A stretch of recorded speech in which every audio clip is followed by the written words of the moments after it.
ආයුබෝවන් තමයි අද අපි පන්තිය පටන් ගමු. මේ සතිය නම් මට අඟහරුවාදා ක්ලාස් එක කරන්න යනවා හේතුව දන්නවා. මම මේ වෙනුවෙන් පැය 4කට ඉඳ කලින් දවස් සිකුරාදා පන්තියක් කරලා තිබ්බේ. ඒ ඉඳන් කී අඟහරුවාදා තිබ්බේ නෑ පන්තිය. අද නැවත තියෙනවා. මේ සතිය නම් ප්‍රශ්නයක් වෙන එකක් නෑ බලමු. අද රටේ තියෙන වාතාවරණ මේක අධ්‍යයනය බලමු මොකද කරන්නේ කියලා බය වෙන්න එපා. ඔයාට අනිවාර්යෙන්ම පන්ති ටික ගන්න කරනවා. කියපු විදිහටම ඔයාගේ ඇත්තේ පාස් පේපර් එක තියාගෙන මාව ඇත්තේ කරන්න සූදානම් වෙන්න. අපි කියන කන්දරාමණී අපි අද කරන්න සූදානම් වෙන්නේ 2017 ෆස්ට් පේපර් එක. අපි 2017 ෆස්ට් පේපර් එකේ අද පැය දෙකක් නිසා අපි ෆස්ට් පේපර් එකේ භාගයක් සාකච්ඡා කරමු. ඊටු භාගයේ ඊළඟ දවස් සාකච්ඡා කරමු. එහෙනම් හැමෝම ගන්න 2017 පළමු ප්‍රශ්න පත්‍රය. මේ වෙනකොට පුළුවන් අය කරලා තින්නේ නැති මම සමහර අය පුළුවන් කරන්න කියලා. මේකෙදි කිව්වේ නැහැ කලින් කියලා තියෙනවා පුළුවන් අය පේපර් ක්ලාස් එකේදී පේපර් එක පුළුවන් එක කරගෙන ඉන්න. බැරි ඊට පස්සේ මාත් එක දාගෙන යන්න පුළුවන් කියලා. අපි යන පටන් ගමු. මොකක්ද මුල්ම ප්‍රශ්නේ? 2017 ෆස්ට් පේපර් එකේ මුල්ම ප්‍රශ්නය මොකක්ද? අපරාධ මුල්ම ප්‍රශ්නේ මොකක්ද දීලා තියෙන්නේ?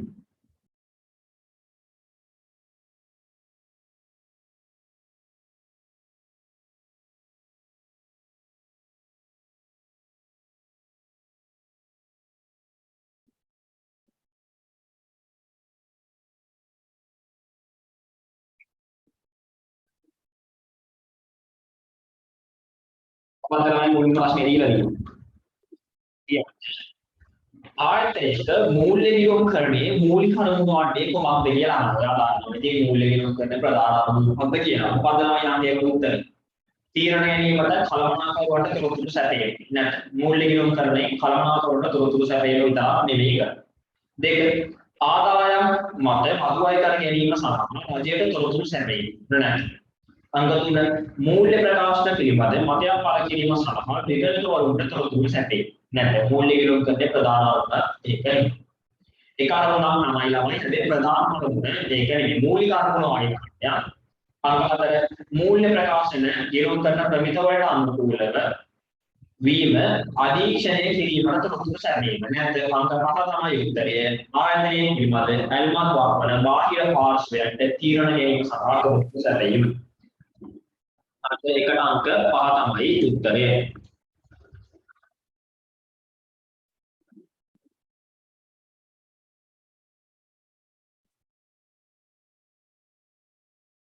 ඊට පස්සේ ඔයාලමයි අංකයකට උත්තරේ ලියන්න ඕනේ. මෙන්න මෙතන අදාළ කඩේරේ අංක 5 කියලා ලියන්න ඕනේ පේජ් එකේ. අපිට ඕන අතන මේ ඉදි ගහන්නට උත්තරේ ඉරියව්වට ලකුණු හම්බෙන්නේ නැවා පේජ් එකේදී මෙතනට අදාළ පිළිතුර ලියන්නයි ඕනේ. පිළිතුරේ යන්න. අංක 2 මොකක්ද? සේවකයන්ගේ නිපුණතා ව්‍යාපාරික මූල්‍ය ප්‍රකාශනවල හඳුනා නොගැනීමට පදනම වන්නේ පහත කුමන කියොම් කරන සංකල්පයේද? දක්ෂ සේවකයෝ සේවක නිපුණත්වයේ දක්ෂ පළමනාකාරීත්වය ආදී අපි ගිණුම් කරන්නේදී සලකා බලන විදියක් නෑ ළමයි. හේතුව මූල්‍ය නිරූපණ සංකල්පය. අපි ගිණුම් කරන්නේදී සලකා බලන්නේ මුදලින් මැදිය හැකි ගන්න දෙවු පමණයි. මුදලින් මැදිය නොහැකි ගන්න දෙවු සියල්ලම අපි ගිණුම් කරන්නේදී බැහැර කරනවා. ඒක ගිණුම් කරන්නේ උපරකාරක විදිහට අපි හඳුනාගෙන තියෙනවා. හේතුව මූල්‍ය නිරූපණ සංකල්පය. එන අංක 2ට උත්තරය පාමයි. ඊට පස්සේ අපි යමු අංක 3. ව්‍යාපාරයක මූල්‍ය ප්‍රකාශනවල නායකයන් සහ නේයන් හඳුනා ගැනීමට පදනම වන්නේ පහත කොමන ගිණුම් කරන සංකල්පය. ඒකට ඔයා උත්තරේ කියන්න. අංක 3ට උත්තරේ මොකක්ද? නායකයෝ හිමියෝ හඳුනා ගන්න පදනම වල ගිණුම් කරන සංකල්පය මොකක්ද? ඔතන නම් උත්තර දෙකක් ඔයාලා ගන්න පුළුවන්. ප්‍රධාන උත්තරය තමයි අංක 3 අඛණ්ඩ සැලැස්ම පිළිබඳ සංකල්පය අනුව තමයි අපි නායකයන් හඳුනාගන්නේ. ඊට අමතරව ඔතන තමයි ඕනනම් වට අංක 1 උපචිත පදනම කියලා පිළිතුරක් ගන්න පුළුවන්. ඒකෝ තමයි උපචිත පදනම කියන එක අපි උතනදී ගැනීමට හේතුව. මොකද ළමයි උපචිත පදනම මත ණයට වීකත් අප්‍රේට වීකත් අවුරුද්දට අදාළ ආදායම විකුණුම් ආදායම ලෙස සටහන් කරද්දී මුදල් ලැබුණේ නැත්නම් ණයකට කියලා වක්කමැති වෙන්න පුළුවන්. බාණ්ඩ මිලදී ගාදී අපි ණයට මිලදී ගත්තොත් ණයට ගැනුම් කරොත් මේ අවුරුද්දට අදාළයි. හැබැයි උදාහරණයක් ගෙවුවට මේ අවුරුද්දට අදාළ නිසා අපි ඒක උපචිත පදනම මත සියලුම ගැනුම් විදියට හඳුනාගත්දී මුදල් ගෙවුවා නම් ණය හිමි කියන වගකීමක් ඇති වෙනවා. උපචිත සමාදන්ව ගන්න පුළුවන් හරියට උත්තරේ නම් අංක 3. දෙකෙන් ඕන මේකට පේ කියලා අහු දෙලා තිබ්බා. හරිද? පාඩම නම් මාගේ ස්කීමේ වෙන්නන්න මේ තියෙන්නේ අංක 3ට 1 හෝ 3 කියන පිළිතුරු දෙකෙන් ඕන මේකට ලකුණු දීලා තියෙනවා. ඊට පස්සේ අපි යමු අංක 4ට. එහෙනම් අංක 3ට උත්තරේ 1 හෝ 3. ඊළඟට අපි නුවන්ගේ ව්‍යාපාරය විසින් ලබාගත් ණය මුදලෙහි මාසික වාරිකය වූ රුපියල් ලක්ෂයක් නුවන් තම පෞද්ගලික මුදලින් ගෙවන ලද. මොකක්ද කිව්වේ? නුවන්ගේ ව්‍යාපාරය විසින් ලබාගෙන තියෙන ණය මුදල ඒක ගෙවන්නේ නුවන් තමන්ගේ පෞද්ගලික මුදලින්. මෙම වාරිකය තුළ අන්තර්ගත වූ පොලිය රුපියල් 25000 කී පහත කුමන ගිණුම් කරන සමීකරණය මෙම ගනුදෙනුවල ශුද්ධ බලපෑම දක්වනු ළමයිද? මූල්‍ය ප්‍රකාශය මාසිකව පිළියෙල කර ඇති බව උපකල්පනය කරන්න. කියන්නේ ඔය ගනුදෙනුව මාසිකට අදාළ ගනුදෙනුව මාසික වාරිකය සටහන් කිරීම. කීයද ළමයි වාරිකය?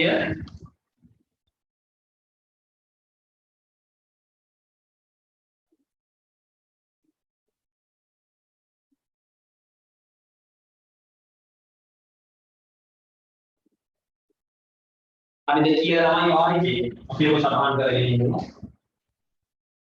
වක්කම් සමානයි. හිමිකම තමයි කියන්නේ වාක්‍යය දාන්න. එදී වක්කම් සමානයි. වාක්‍යය දාන්න. හිමිකම ව්‍යාපාරය මේ ව්‍යාපාරයේ විසින් ලක්ෂයක ණයකාරගෙන ණයකාරගෙන මේ ණය මෙන්න මාසික ණය වාරිකයක් ගෙවන්න ඕනවා. දන්න ණය වාරිකයක් හැදලා ඉන්නේ. ණය වාරිකයක් හැදලා ගේන ළමයි. ණය කොටස් ආමතරන මේක අපේ ණය පොලියු අමතරව එකගෙන හරි ණය වාරිකයක් කියනවා. ණය වාරිකයක් කියනවා කියන්නේ ළමයි එම ණය වාරිකය ඇත්තටම ගන්න ණය වෙන්නේ. ඔය ඇත්තටම ගන්න ණය යම් කිසි කොටසක් විදියට ණය කොටසක් ගෙවන්නත් ඕනේ. වගකීම ණයක් ගන්න නිසා වගකීමක් ඒ වගකීමේ කොටසක් ගෙවන්න ඕනේ. මේක වගකීමට. ඊට අමතරව ණය පොලියක් වාගේ ගෙවන්නත් ඕනේ. ණයට අමතරව ගන්න ණයට අමතරව අපි ඒක පොලියක් වාගේ ගෙවා ගන්න ඕනේ. ඒකවල ණය පොලියක් එකයි සම්බන්ධ. ඔතන වාට කිව්වා මුළු වාරිකයේ රුපියල් 500යි කියලා කිව්වා. ණය පොලිය කීයක් කියලා දෙලා කියනවා 25000 කියලා දෙනවා. පාඩ කියලා දෙන්න පාඩමයි. ණය කොටසේ කියනවා කියලා. ඉතින් වාරිකය 75යි. වා මුළු වාරිකය ආචරණ ණය පොලිය 25000 ණය කොටස 70. හැබැයි මේක කියවන්නේ ව්‍යාපාරයේද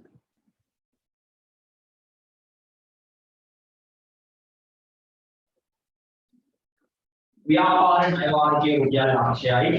ඒකෙන් පොලිය රුපියල් 25000 කියලා ඔතනදී කියනවා. එතනින් එහාට කියනවා නම් ඊළඟ ණය කොටස වාට මුදල් හොයා ගන්න පුළුවන්. ප්‍රකාශනයක් වෙන්නේ නැහැ. ඊට අමතරව වාටෝක කියනවා ගිණුම් කරන සමීකරණයට දාලා ගන්න. හැබැයි ඔකෙදි කිව්වා නුවන් කියන අදාළ ව්‍යාපාරය කියන්නේ ව්‍යාපාරයේ නුවන්ගේ ව්‍යාපාරයේ වාරිකය නුවන් තමන්ගේ පෞද්ගලික මුදලින් ගෙවනවලු. නුවන් කියන ව්‍යාපාරයේ අයිතිකාරයනේ නුවන් නේදමදී නුවන් කියන ව්‍යාපාරයේ නුවන් කියන පුද්ගලයාගේ ව්‍යාපාරයේ ණය වාරිකය ව්‍යාපාරයේ ගෙනේ ගෙවන්නේ නුවන් තමන්ගේ පෞද්ගලික මුදලින් ගෙවනවා. තමන්ගේ පෞද්ගලික මුදලින් ගෙවනවා කියලා තමයි නුවන් ව්‍යාපාරයට රුපියල් ලක්ෂයක් දාලා ඒ ලක්ෂය ණය වාරිකයේ විදිහට ගෙවනවා. මොනවා ණය වාරිකය සම්බන්ධ කරගෙන ණය පොලිය වියදමක් නම් අපි ඒක හිමිකම යටතේ අනුගමනය. ණය පොලිය කියන්නේ ව්‍යාපාරයේ වියදම ඒක හිමිකම යටතේ වියදමක් විදිහට අනුගමනය. ණය කුස කියන්නේ ණයක් ගාතම ණය කියන වගකීම වැඩි වෙනවා වගේ ණය ගෙවද්දී ණය කියන වගකීම 75ක් අඩු වෙනවා. වගකීම් 75ක් අඩු වෙනවා කියන සාහිමික අවශ්‍ය 50ක් අඩු. ව්‍යාපාරයේ කියනවා ව්‍යාපාරයෙන් කියනවා රුපියල් ලක්ෂයක මුදල් කියන වක්කම් අඩු වෙනවා ව්‍යාපාරයේ කියනවා. හැබැයි මේ කියවල ව්‍යාපාරයේ අයිතිකාරයේ පෞද්ගලික මුදලින් කියනවා කියන්නේ අයිතිකාරය ව්‍යාපාරයේ ලක්ෂයක නිකනවා යොදනවා කියන අදහස. එනම් ඔන්න ඔයයි ගිණුම් කරන සමීකරණයට ඇතුළත් කරන්නේ. වගකීම් 75ක් අඩුවේ හිමිකාරය අමතර දාගෙන ඉන්න අධිකාරියක් වගේ පෞද්ගලික මුදලින් ගෙවන්නේ අමතර දාගෙන ශේදායක වීම නම්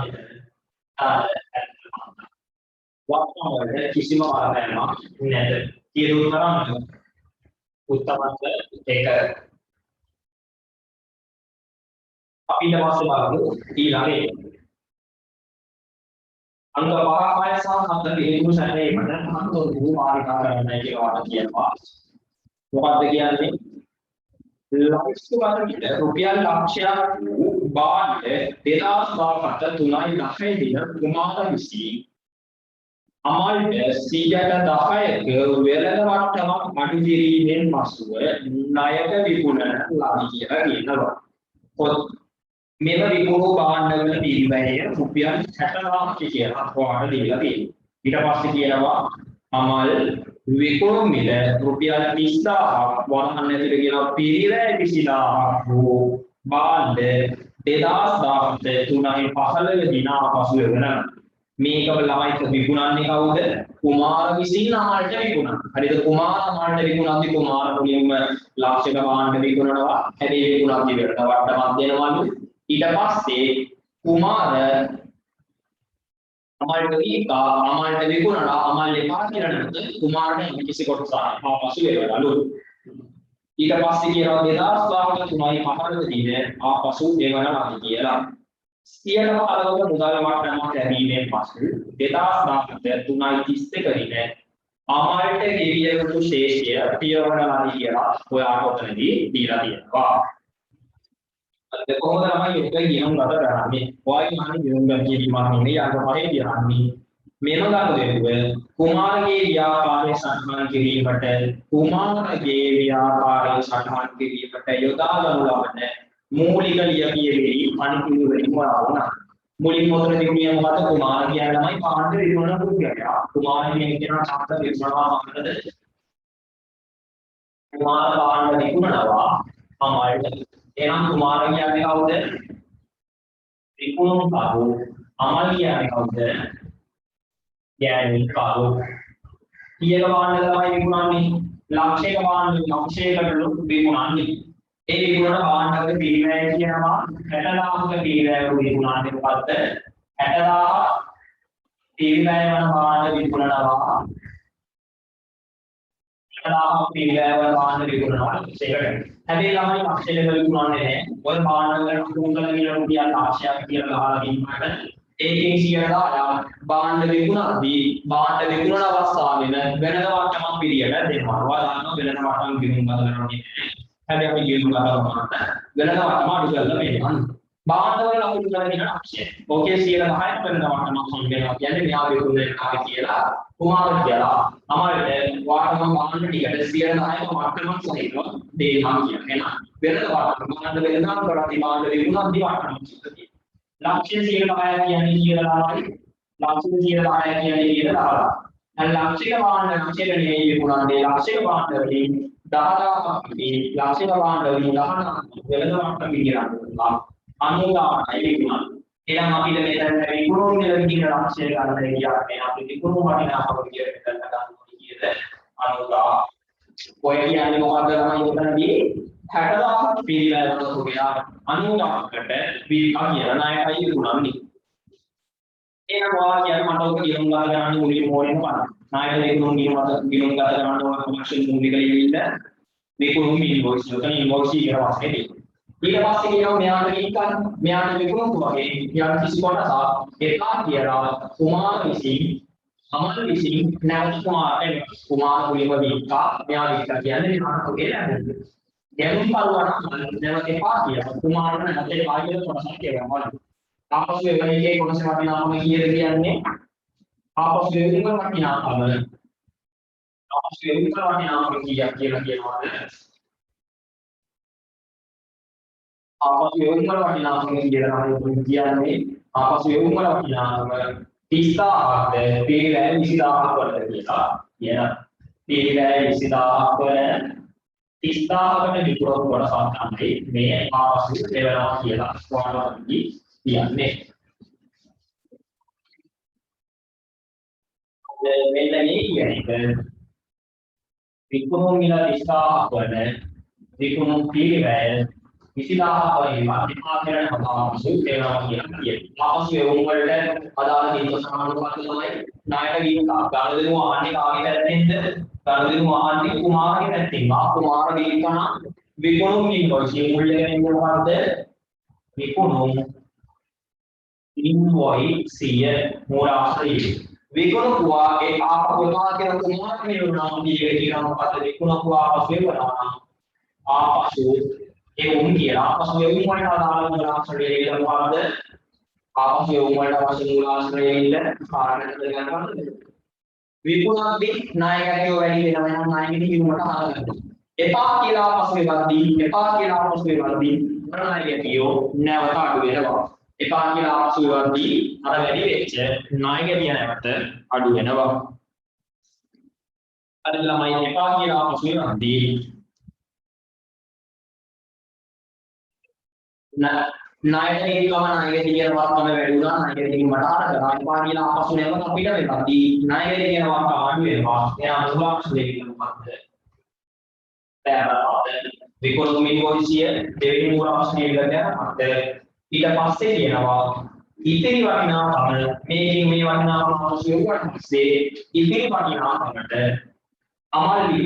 ඉතිරි වටිනාකම අමල් විසින් මුදලින් කියනවා මුදලින් කියවන්නේ මුදල් ලැබෙනවා මුදල් ලැබී ජනරේට් මුදල් කියන්නේ මුදල් ලැබෙද්දී මූලාශ්‍රයේ ඉඳලාද ලාභු පාත ඔන්න මූලාශ්‍රයේ තුන अंक पाठ उतरे अंक देख अंक पाठ उतरे इनवॉइस पाठ लघुमत के उतरे अंक देखिए अंक 5 वापस कर नियम हुआ हेतुवेन तेरावसार्थ तुनाइतिस्तग्रेन आसन वर्षे समभाव कुमारගේ ව්‍යාපාරෙහි සුද්ධලාභය වැඩි වීම කොහොමද ගන්න මෙන්න මේ කියන ගාන්ධර නිසා කුමාරගේ ව්‍යාපාරයට මේ ගන්ධය නිසා සුද්ධලාභයට ඇති වූ සුද්ධ වැඩි වීම කියලා සුද්ධලාභයට ඇති වූ බලපෑම කියලා හඳු එකෙන් කියනවා මට කියන්න බෑ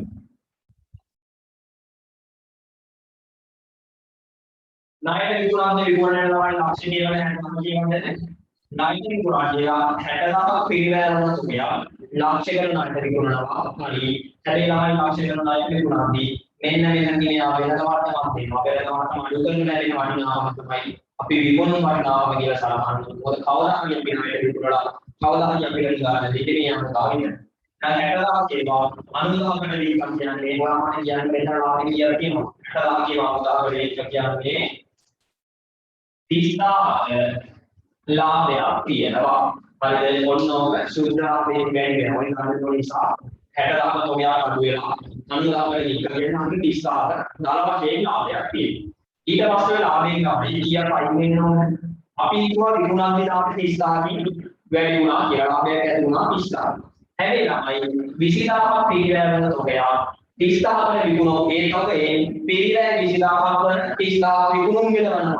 අපි නම් සුත් දෙපා කියලා කරනවා. අපි එනන්නේ ඕක ආවාසන ගන්න ඕනේ නැහැ. කොහොමද අපි ඕක ආවාසන ගන්නවා? වාන්තේනවා මෙතන කොහොමද ප්‍රමාණයක් කියනවද? මුළු එක ගන්නවා කියනවා උදාහරණයක් දෙකක් 30000. හරි.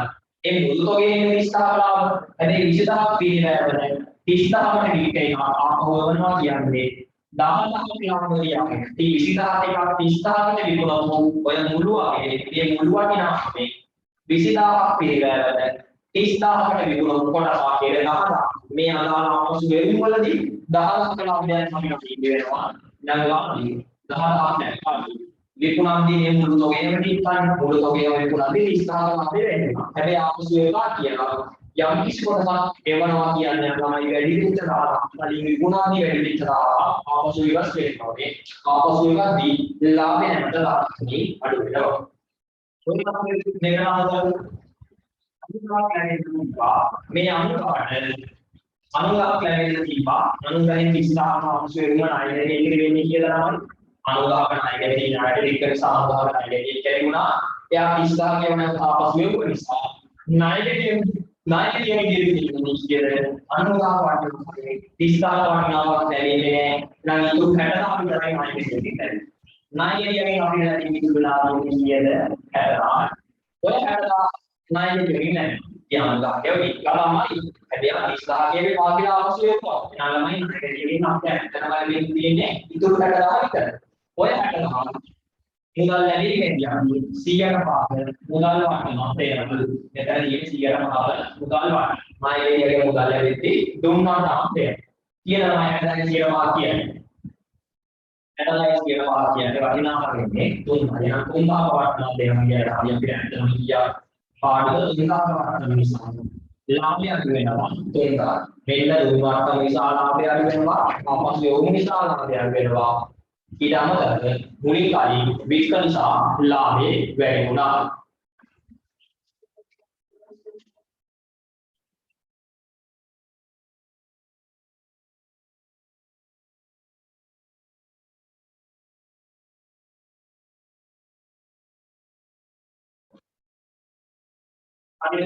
ಈ ಒಂದು ವೈಟ್ ಕೊನೆ ಮಾದರಿಯನ್ನು ಕೂಡ ಮಾಡಿದ್ದಾರೆ ನಾವು ಬೆಳೆದಾಗ ಇನ್ನ ನಾವು ಶುದ್ಧ ಭಾಷೆಯಲ್ಲಿ ಬೆಳೆಯೋಣ පියා පැරුණා කරුණා 20යි 20 තුන් කාරණා 1000යි මේ කර්ම නිසා ලාභයට සුද්ධ වලට ලාභේ නාමකයේ වෙන්නවා ගරුවාන්ට කියන්නේ අය උත්තරේ ලාභයට කියන සුද්ධ වෙන්නේ 1000යි අංක 3000යි අය උත්තරේ ඊට පස්සේ වාගේ කරනවා අංක 7ේදී මේකටදී ආර්ථික ව්‍යාපාරයේ සාධාරණ කිරීමට භාවිත කරන මූලික සාධාරණ ඔයාගේ කලින් යන්නේ කුමාරගේ පැත්තේ නියුම්ගත කරන්නේ මොනවද අවශ්‍ය වෙන මූල ආශ්‍රය යන්නේ කියන්නේ මූලික සාධාරණ පොතේ කුමාර විගුණන කුමාර විගුණකගේ පැත්තේ සාධාරණ කිරීමට අවශ්‍ය මූල ආශ්‍රය දෙවිදිනවා මේ ඉල්ලන්නේ අමාල්ගේ පැත්තේ මෙන්න මේ අමාල්ගේ පැත්තේ මේ ණයට කියන ණයට මිලදී ගැනීම අමාල්ගේ පැත්තේ සාධාරණ කිරීමට අවශ්‍ය මූලික සාධාරණ පොත් තුන ඔයාගේ මුලින්ම කුමාරගේ කුමාර ණයට නිවිලා කියන්නේ තමයි කුමාරගේ පෙරමයා ගාථානේ එනම් අමල් ණයට ගෙනුම්කා අමල් ණයට ගාථා කියන්නේ මුලින්ම ණයට ගෙනුම් කියන්නේ පොඩි දෙනමයි ගෙනුම් ජරලේ දුන්නේ එනම් ඔය අමල්ගේ පැත්තෙන් අවශ්‍ය මූල ආශ්‍රය විදිහට මුල් මේක ණයට ගෙනුම් ජරලේ ඊට පස්සේ ආපසු එපා කියලා යන්නේ කොටසක් එපා කියලා ආපසු යවන ආපසු වියන්නේ ජරලේ ඊට පස්සේ ඉතිරි මුදල සඳහා යම් කිසි මුදලක් ගෙවනවා අන්න ඒ මුදල ගෙවද්දී මුදල් මෙයා අමල්ගේ පැත්තෙන් මුදල් ගෙවනවා කුමාරට මුදල් ලැබුණාට අමල්ගේ පැත්තෙන් අමල් මුදල් ගෙවනවා එහෙනම් ලාභ මුදල් ගෙවීම ජරලේ උත්තරය මොකක්ද අංක 1 අමල්ගේ පැත්තෙන් මුලින්ම ගැනුම් කරගෙන ගැනුම් ජරලේ එපා කියලා ආපසු යවද්දී ආපසු යවන ජරලේ 3 මුදල් ගෙවීම ජරලේ මුදල් ගෙවද්දී මොනවයි අතට උත්තරය අංක 1 ඊට පස්සේ අපි යමු ඊළඟ ප්‍රශ්න දෙකට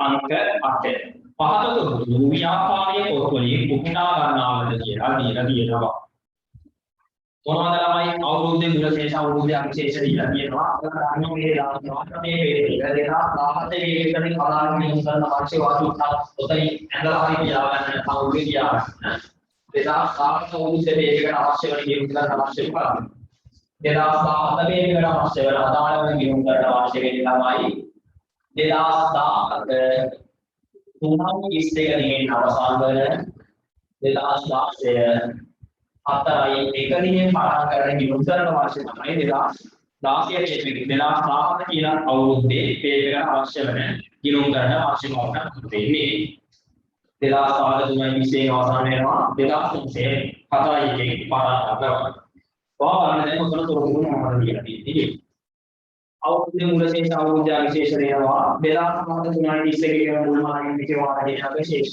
ඔය 2017 321 කියන්නේ ඉඳලා තියෙන ශේෂ උඩින් වාරය වෙන අගශේෂ තමයි 2017 321 ශේෂ වෙන්නේ හරිද ඊට පස්සේ ළමයි 2016 321 කිව්වා 2016 4යි කිව්වා දෙක මේකයි එහෙනම් 2016 321 කියන්නේ 2016 4යි කියන මූල ශේෂ තමයි එහා පැත්තේ ලයින් එකේ දීලා තියෙන්නේ වෙනදාය කියන්නේ අගමුල ශේෂ දීලා කියනවා අටමානයි වේද කිරීම සඳහා කිව්වේ අගශේෂ මුල ශේෂ දීලා කියනවා.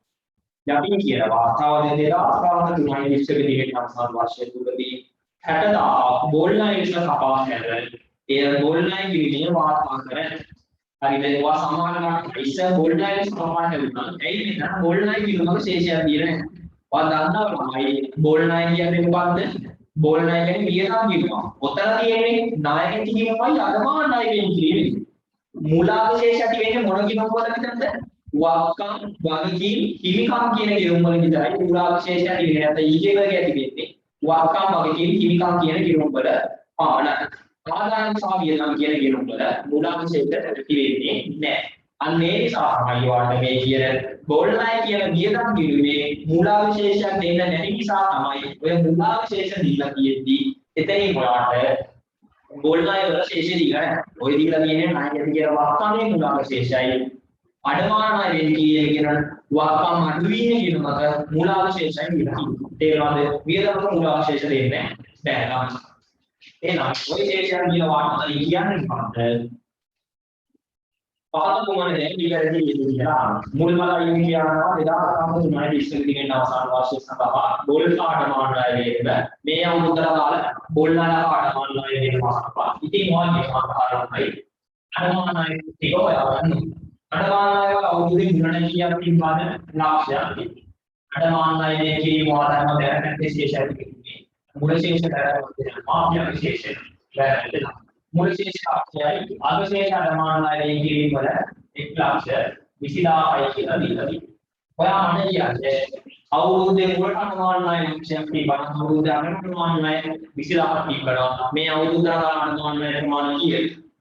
මේ අවුරුද්දට අඩමාන ණය ප්‍රමාණය වාට බලන්න පුළුවන් මේ බැලන්ස් කරලා අධිවෙනස් බලන්න. කීයද? මෙන්න මෙතනට 20,000ක් එනවා.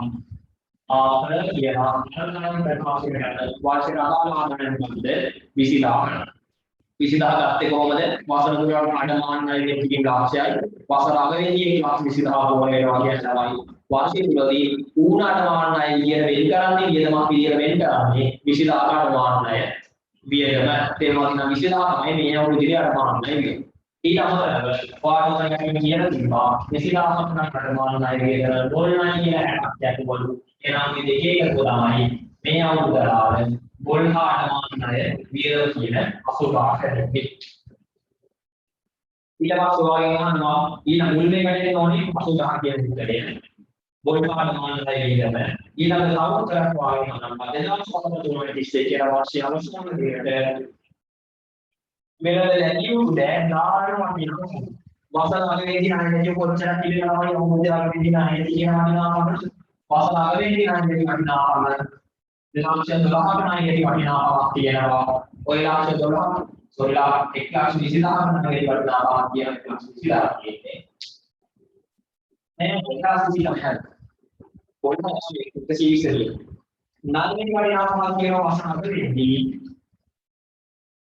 අගනායකදී කියලා 1,12ක් තියෙනවා. ඔය 1,12 නේ වසර අගේදී අග ණය වෙන්කීප් මාන කරන්නේ වාගේ කොහොමද මේ වසරාග උත්තරයක් දෙන්නට ණයකදී වසරාගදී ණයකදී ලක්ෂ $12ක් තිබියා ඒකේ ණයකදී යන්නේ මෙතනවාට මේ වගේ 10% ආයෙත් අඩුවන්න කියලා මේකේ 10% විදිහට වසරාගදී රට දීලා තියෙන අඩමාන ණය වෙන්කීප් කියන අවශේෂය වසරාගදී මාන ණය දෙකකට මට මේනවා ඇත්තටම සුද්ධ ණයකදී නැතා ධාරණ ඒ ණයකදී අපි කොහොමද කියලා කියන දසනාක්ෂය 80000 ණයකදී ආරම්භ ඒ කියන්නේ මුළු ණය විශේෂයෙන් 100% අඩමාන ණය වෙන් කිරීමකට පහහැරියට පස්සේ ඉතුරු 190ක් දසලක්ෂ 80000 කියන්නේ සුද්ධ ණය විශේෂය නැත්නම් ධාරණ ණයකදී ධාරණ වටිනාකම උත්තරේ කියලා තමයි වන්න ආස්වලින් දීලා තියෙන 80,000 වලින් උත්තරේ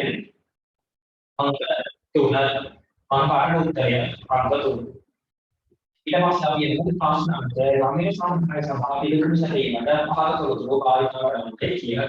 ඔයා තුනක් ලෝක කියවලා අංක 9 ළඟට පිළිතුරු ලියන්න අවශ්‍ය තොරතුරු ටික පොඩ්ඩක් කියවන්න මේ විනාඩියක් දෙන්න. මොකද ඕකේ මොනවද දෙයක් තේරෙන්නේ නැහැ. මම කියනකොට විනාඩියක් දෙන්න පොඩ්ඩක් කියවන්න.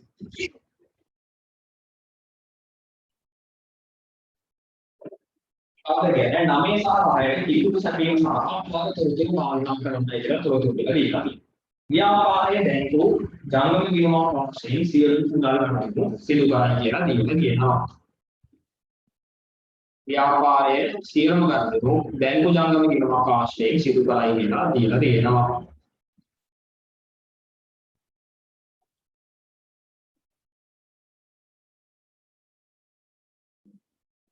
ගිණුම් පොත් වලට අනුව කියන්නේ ව්‍යාපාරයේ ගිණුම් පොත් වලට අනුව ව්‍යාපාරයේ ගිණුම් පොත් වලට අනුව 2017 මාර්තු මාසයේ සඳහා ප්‍රගත ගනුදෙනු වල සාරාංශය දීලා තියෙනවා 2017 3.31 කියන මාර්තු මාසයේ මුල්ම දිනට ව්‍යාපාර බැංකු ශේෂය දීලා තියෙනවා දහස් වලින් ලක්ෂයයි 0.1 100ක් කියලා දීලා තියෙනවා මාර්තු මාසේ පළමු දිනට මාර්තු මාසේ පටන්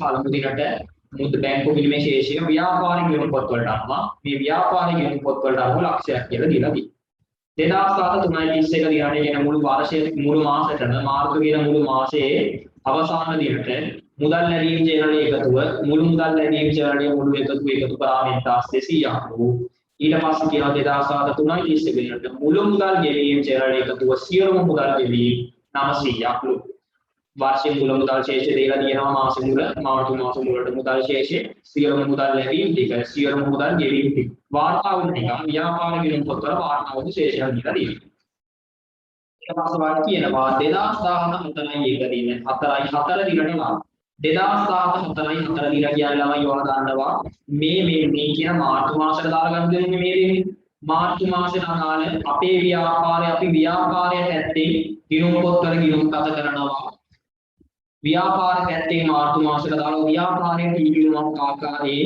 ව්‍යාපාරික බැංකු ගිණුම් පිළියෙල කරනවා ඒ වගේම බැංකුවක් දැනුම් ප්‍රකාශනය පිළියෙල කරනවා හැබැයි මාර්තු මාසයට අදාළ දැනුම් ප්‍රකාශනය බැංකුව විසින් අපිට එවලා තියෙන්නේ කවදද 2017 කියන්නේ මාර්තු මාසේ බැංකු ප්‍රකාශනය අප්‍රේල් කියන ඊළඟ මාසේ 4 කියන අප්‍රේල් 4 දින මාර්තු මාසයේ සඳහා බැංකු ප්‍රකාශනයේ සාරාංශය බැංකුව විසින් එවන ලද බැංකු ප්‍රකාශනයේ සාරාංශය අපිට ලැබිලා තියෙන්නේ ලබන ඊළඟ මාසයේ අප්‍රේල් මාසයේ 4 වෙනිදා බලමු බැංකු ප්‍රකාශනයේ සාරාංශය අපේ ව්‍යාපාරයේ බැංකු විනිමය ළමයි මාස මුලට මාර්තු මුල දිනට අපේ ව්‍යාපාරයේ බැංකු විනිමය ශේෂය 100යි මාස මුලට බැංකු ප්‍රකාශන විශේෂයක් 100යි එනම් මාස මුල ශේෂයෙන් කිසිම වෙනසක් නැහැ මාස මුල ශේෂයක් සමානයි ඊට පස්සේ කියලා තියෙනවා මේ බැංකු ප්‍රකාශන කරන බැංකුවනේ उपलब्धि को चेक पास किया ना भाई बैंक कोड ලැබුණු චෙක් පාස් ප්‍රමාණය.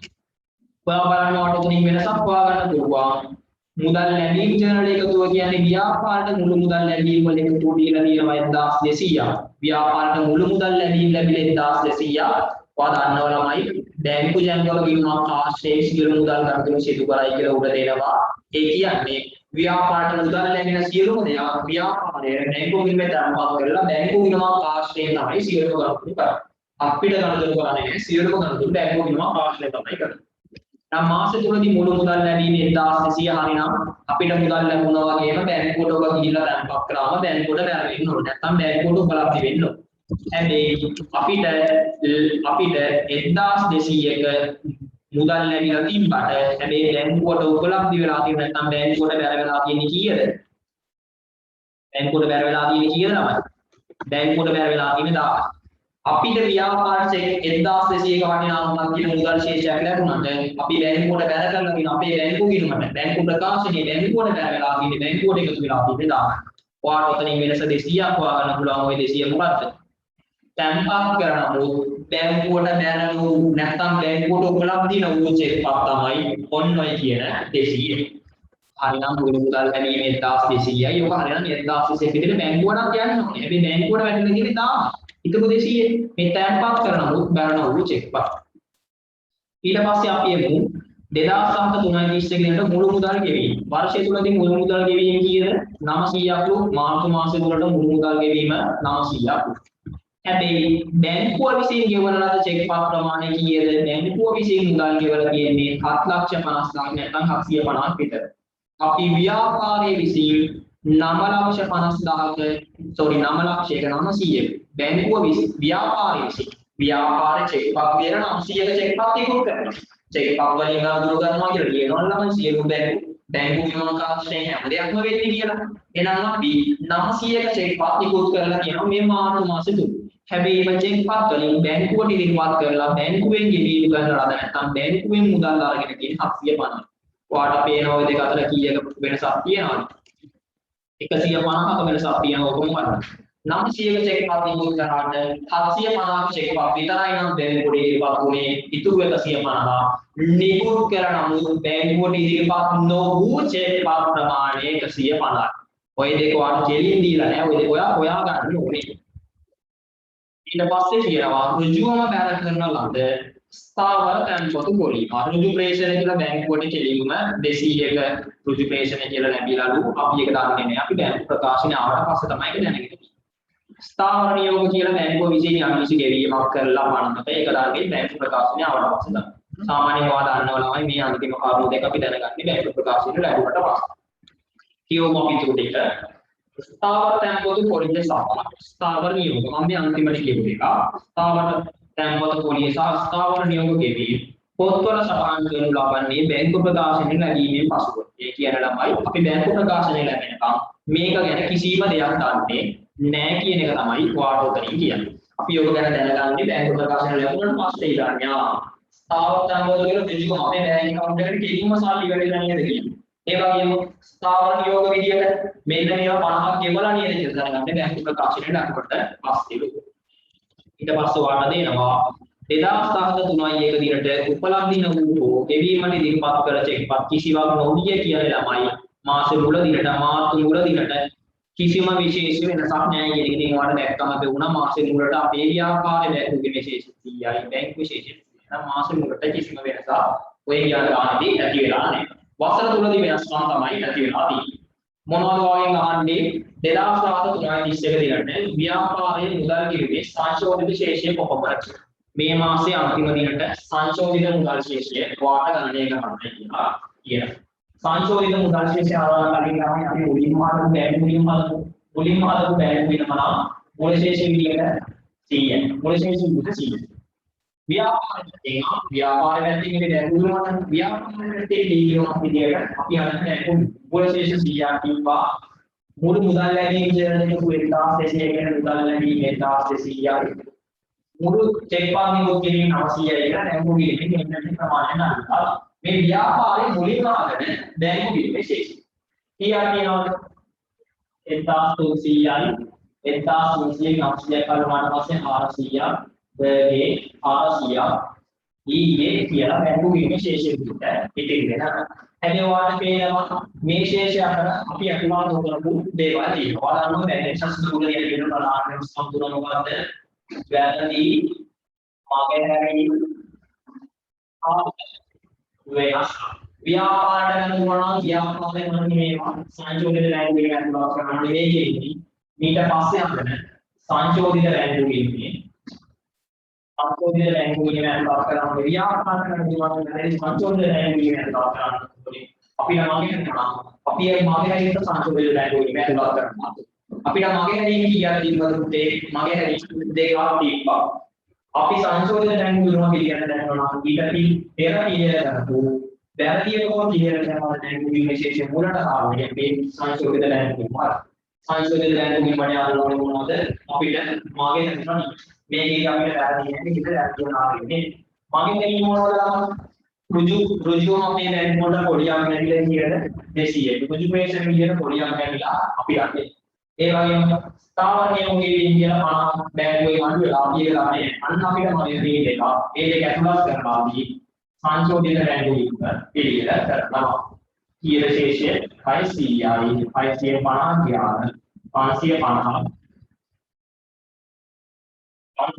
විතරවා සංශෝධිත රැඳවීම ශේෂය 550 යට 5,50,000 කියනවා එහෙනම් මම මේක විතරවත් සංශෝධිත රැඳවීම මට අනුව මාසයේ අගට ගන්න ශේෂය ව්‍යාපාරයට බැලදී ගන්න වෙනදී ඉන්නේ මගේ ටීම් එකක් තිබ්බා මගේ ටීම් දෙක අතුරව කළා පොලි ලැබීම ගන්න දැන් ප්‍රකාශන ලැබුණාට පස්සේ දැනගන්න කියන්නේ ඒක ඉවරදී ගන්න මගේ ටීම් එක අතුරව කරන්නේ ස්ථාවර නියෝගයේ ඉමලකට පස්සේ ඒක අතුරව කරනවා તો එන අතුරව කළා සංශෝධන රැඳවීම විශේෂ මාර්ගයේ 50ක් ඊට පස්සේ වගේ අහේ මොකක්ද අහන්නේ 2007 මාර්තු මාසයේ සංසුන් මේ ව්‍යාපාරයේ මුදල් ගනුදෙනු සම්බන්ධයෙන් පහත ඕන ප්‍රකාශය නිවැරදි වේලා නිවැරදි ප්‍රකාශන ටික හොයාගන්න ඕන. ඔතනින් පිටලා වේදෙන්න නිවැරදි ප්‍රකාශන ටික හොයාගන්න. මේ මුලින්ම පාඩම් නිවැරදි මොනවද කියන්නේ? 2007 මාර්තු මාසයේ සංසුන් මුළු මුදල් ලැබීම් ලක්ෂ 14 අතර තිබ්බ විදිහේ නම් බිඳු 3 අඩු කර බිඳු 3 පහළ වැළුවා වාර්ෂික තුලදී මුළු මුදල් ලැබීමෙන් 10900ක් වාර්ෂික තුලදී මුළු මුදල් ලැබීමෙන් 10400ක් මුළු මුදල් ලැබීමෙන් 10400ක් ඔව් ඒක හරියනවා වාර්ෂික තුලදී මුලින්ම මුදල් කීයක් ලැබෙනවද වාර්ෂික තුලදී මුදල් ලැබීම ජනවරිය වල සටහන් කරලා තිබ්බේ 1200ක් විතර හැබැයි අපිට සටහන් නොවුණු මගේ හැරෙන්නේ අපේ බැංකු මුල්මට කෙලින්ම ලැබුණු මුදල් ලැබීම කීයද 200 දෙකේ එකතු ආවේද නැද්ද මුළු මුදල් ලැබීම 1400 කියලා කියනවා හරි අපි අතුලාව කරලා ඉන්නේ දැන් කියන්නේ 1200ක් විතරයි දැන් පොඩි කෙලින්ම ආපු 200ක් අපි සංශෝධිත ලැබීම අතුලාව කරලා මුළු මුදල් ලැබීම 1400යි කරනවා ඒකට ටීචර් දානවා B 2007 මාර්තු මාසයේ සඳහා මුළු මුදල් ගෙවීම 9 ලක්ෂ මුළු මුදල් ගෙවීම කියන්නේ මුදල් ගෙවීම ජනරේ අතුලාව කරපු 900ක් මුදල් ගෙවීම මේ මුදල් ගෙවීම ඊට අමතරව අපේ බැංකුවල අපි කෙලින්ම කියලා කියනවා අපි කියනවා ඉන්නෝනේ නෑ අපේ බැංකු කවුන්ටේ ස්ථාවර නියෝග විදියට මෙන්න මේ වටිනාකම ගෙවන්න අපි නොකියුවා අපේ ව්‍යාපාරයේ නිර්මේ අඩු වුණ මුළු මුදල් ගෙවීම ශේෂ කියලා මේ මොකද කියවන්නේ නැත්නම් අපි නොකියුවා අපි බැංකුවට කලින් කියන්නේ නැති කියලා කියලා අපේ ගමන්නේ නෑ බැංකුව කියනවා හැම මාසෙම 900ක් අපි මුදල් ගෙවපු වටිනාකම ඊට අමතරව ගෙවන්න නැහැ කියලා බැංකුවට කිව්වා කියන්නේ කොහොම කරත් මුදල් ගෙවීම තමයි මුළු මුදල් ගෙවීම වල එකතුවක් 950යි B එකක් උත්තරේ හරි කියලා කියනවා ඊට පස්සේ 100ම උපලබ්ධි නෝට්ස් එකේ 500යි හරි මම වාටේ කලින් පෙන්නනවා ටැම්පස් කරන නමුත් බැරන ඕනේ නැත්නම් උපලබ්ධි නෝට්ස් එකේ 500 වටිනාකම් මම වාට පෙන්නවා මෙන්න මේ 200 ගැන තමයි ඔය එහෙනම් ඒක හරි C කියන එකත් හරි ටැම්පස් කරන නමුත් උපලබ්ධි නෝට්ස් එකේ 500යි හරි දෙකක් චෙක් D 2003 දෙකට ගෙවීමට ඉදිරිපත් නොකළ චෙක් 150යි හරි මේ තියෙන්නේ 150 තමයි නිකුත් කරන නමුත් ගෙවීමට ඉදිරිපත් වුණේ 750 ඉදිරිපත් වූ 150 එහෙනම් ඔය උත්තර හතරම හරි අංක 5 තමයි උත්තරේ. ඒවා මෙතන ලියන්න ඕනේ අංක 5 කියලා. අංක 6යි 5 උත්තරේ සියලුම දේවී වැරදි. ඊට පස්සේ අපි යමු අංක 10ට. සෝරි අංක 11ට. අංක 11 මොකක්ද ළමයි කියන්නේ?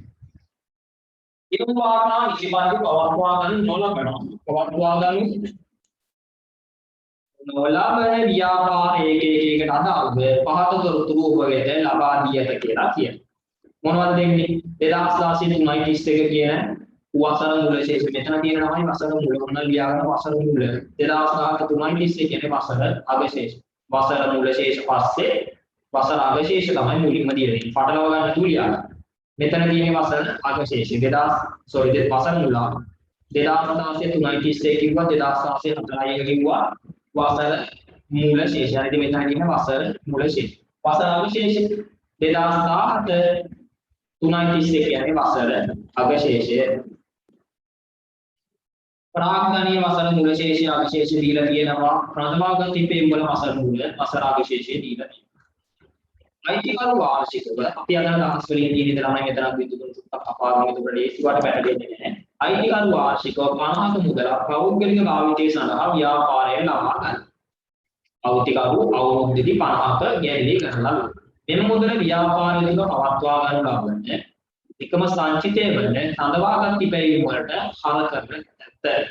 සඳවාගත් තිබෙීම වලට හර කරන තයි කියන්නේ. හරිනම් ළමයි අයිතිකාරයා ගැලී කරා නම් අයිතිකාරයා ගැලී කරා නම් හරිනම් අඩු වෙන්න ඕනේ ප්‍රාග්ධන කියන තියෙන්නේ.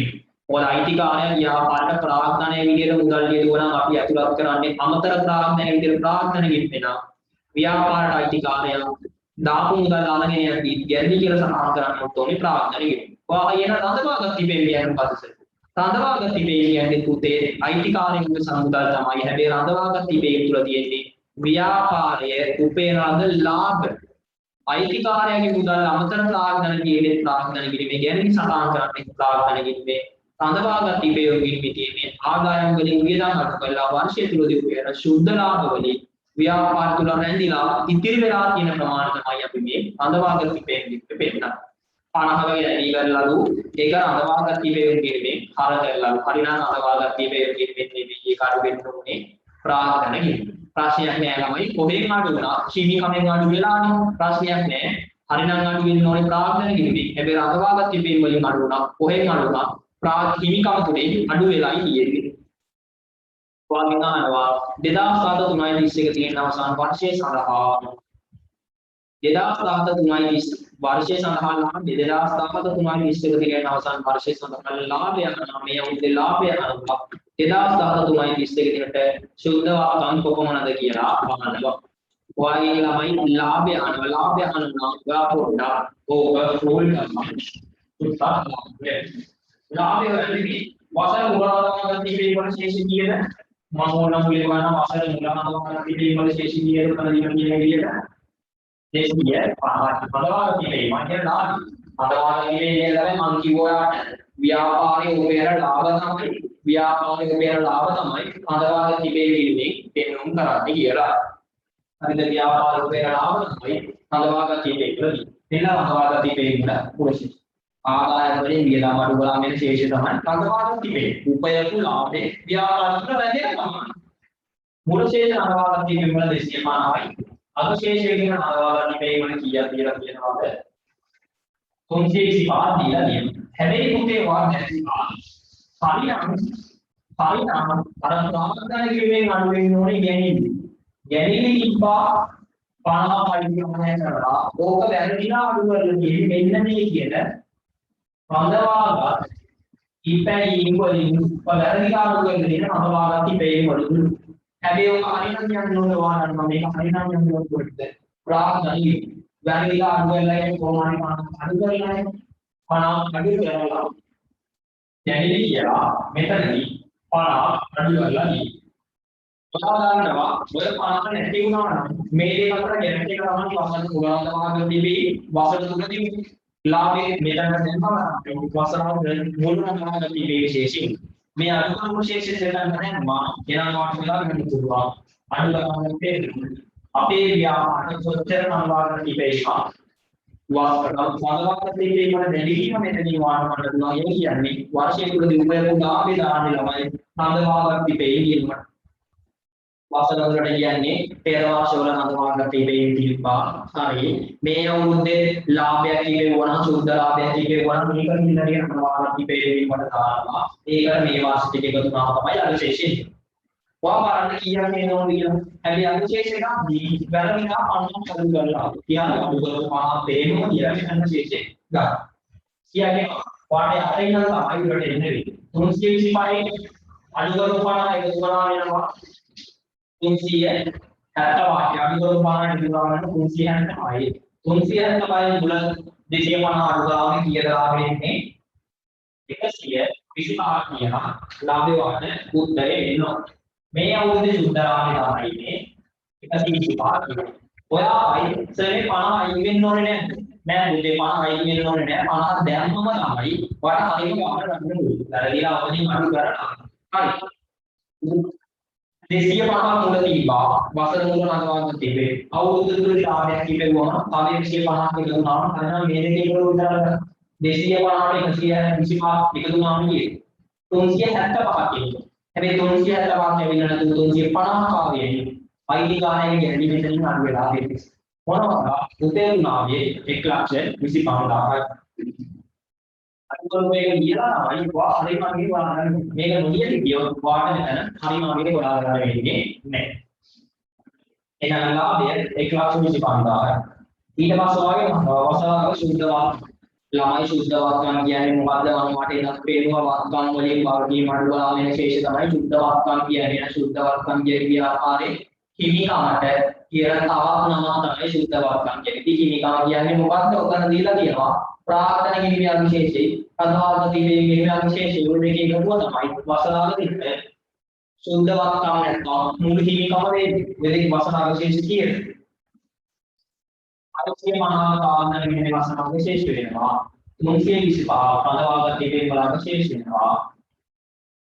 975 ව්‍යාපාරයේ වසරාගකට සුද්ධවාක්කම් නැත්නම් වසරාගකට දෙන්නේ. ඔයා ඉතින්සේ මෙතන තියෙන 50 මෙතනට යන්නේ නේද කියලා. ඉතින් ළමයි ඕක ප්‍රාර්ථනාවෙන් වඩු වුණා, පදවාග තිබේ වලින් වඩු වුණා, හිමිකම තුනේ කොහොමද ගන්න වෙනවා. මේක අරන් කරන දැන් මා වෙන්නේ කරනවා මොනවද? අවශේෂණ බලනවා කියන්නේ 900යි මුළු සුද්ධ වාක්‍යයක්. උත්තරාංග කීයද? උත්තරාංග 5. ඊට පස්සේ අපි යමු අංක 12ට. අංක 12 වලින් පාඩම් නැහැ. පළවෙනි අංක 12 තුලින් මොකක්ද කියන්නේ කියලා.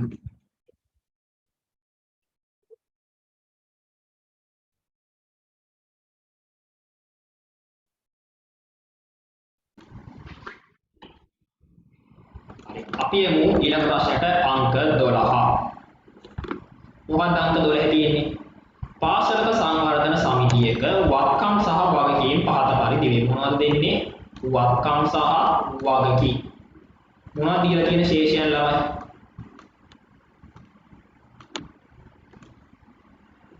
වසර මුලින්ම දීලා තියෙන 2633 කියන වසර මුල ශේෂ දීලා තියෙනමයි.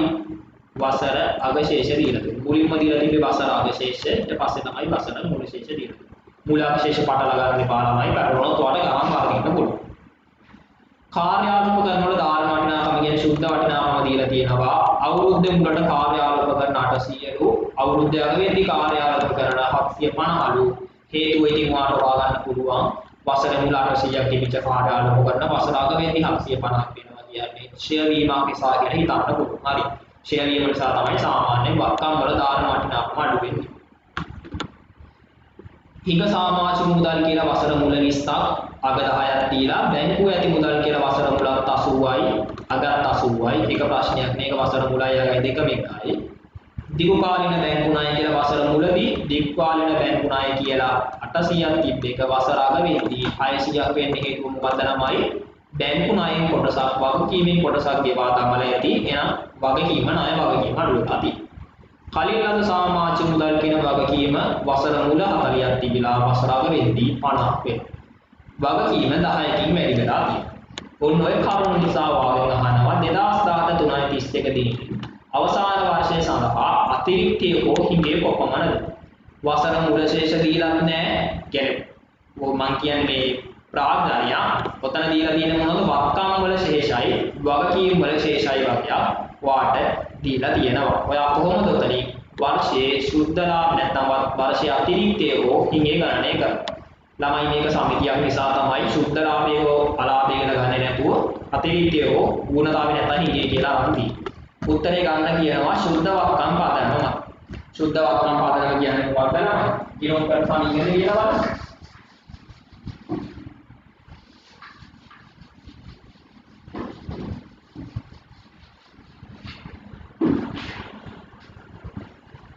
නිරූපක සමීකරණය මොකද්ද? වත්කම් සමානයි වෙනය. වත්කම් සමානයි හිමිකම දාන වගකීම්. ඔන්න නිරූපක සමීකරණය. ඕකේ ළමයි ඔයාලා දන්නවා සුද්ධ වත්කම් කියන්නේ මොකද්ද? සුද්ධ වත්කම් කියන්නේ ඉතින් ඔක්කොම ඔයාලට ගන්න පුළුවන්. වත්කම් වලින් මෙන්න මේ කියන වගකීම් ධන වගකීම් මේ පැත්තට ගෙන දැම්මොත් ඍණ වගකීම් බවට පත් වෙනවා.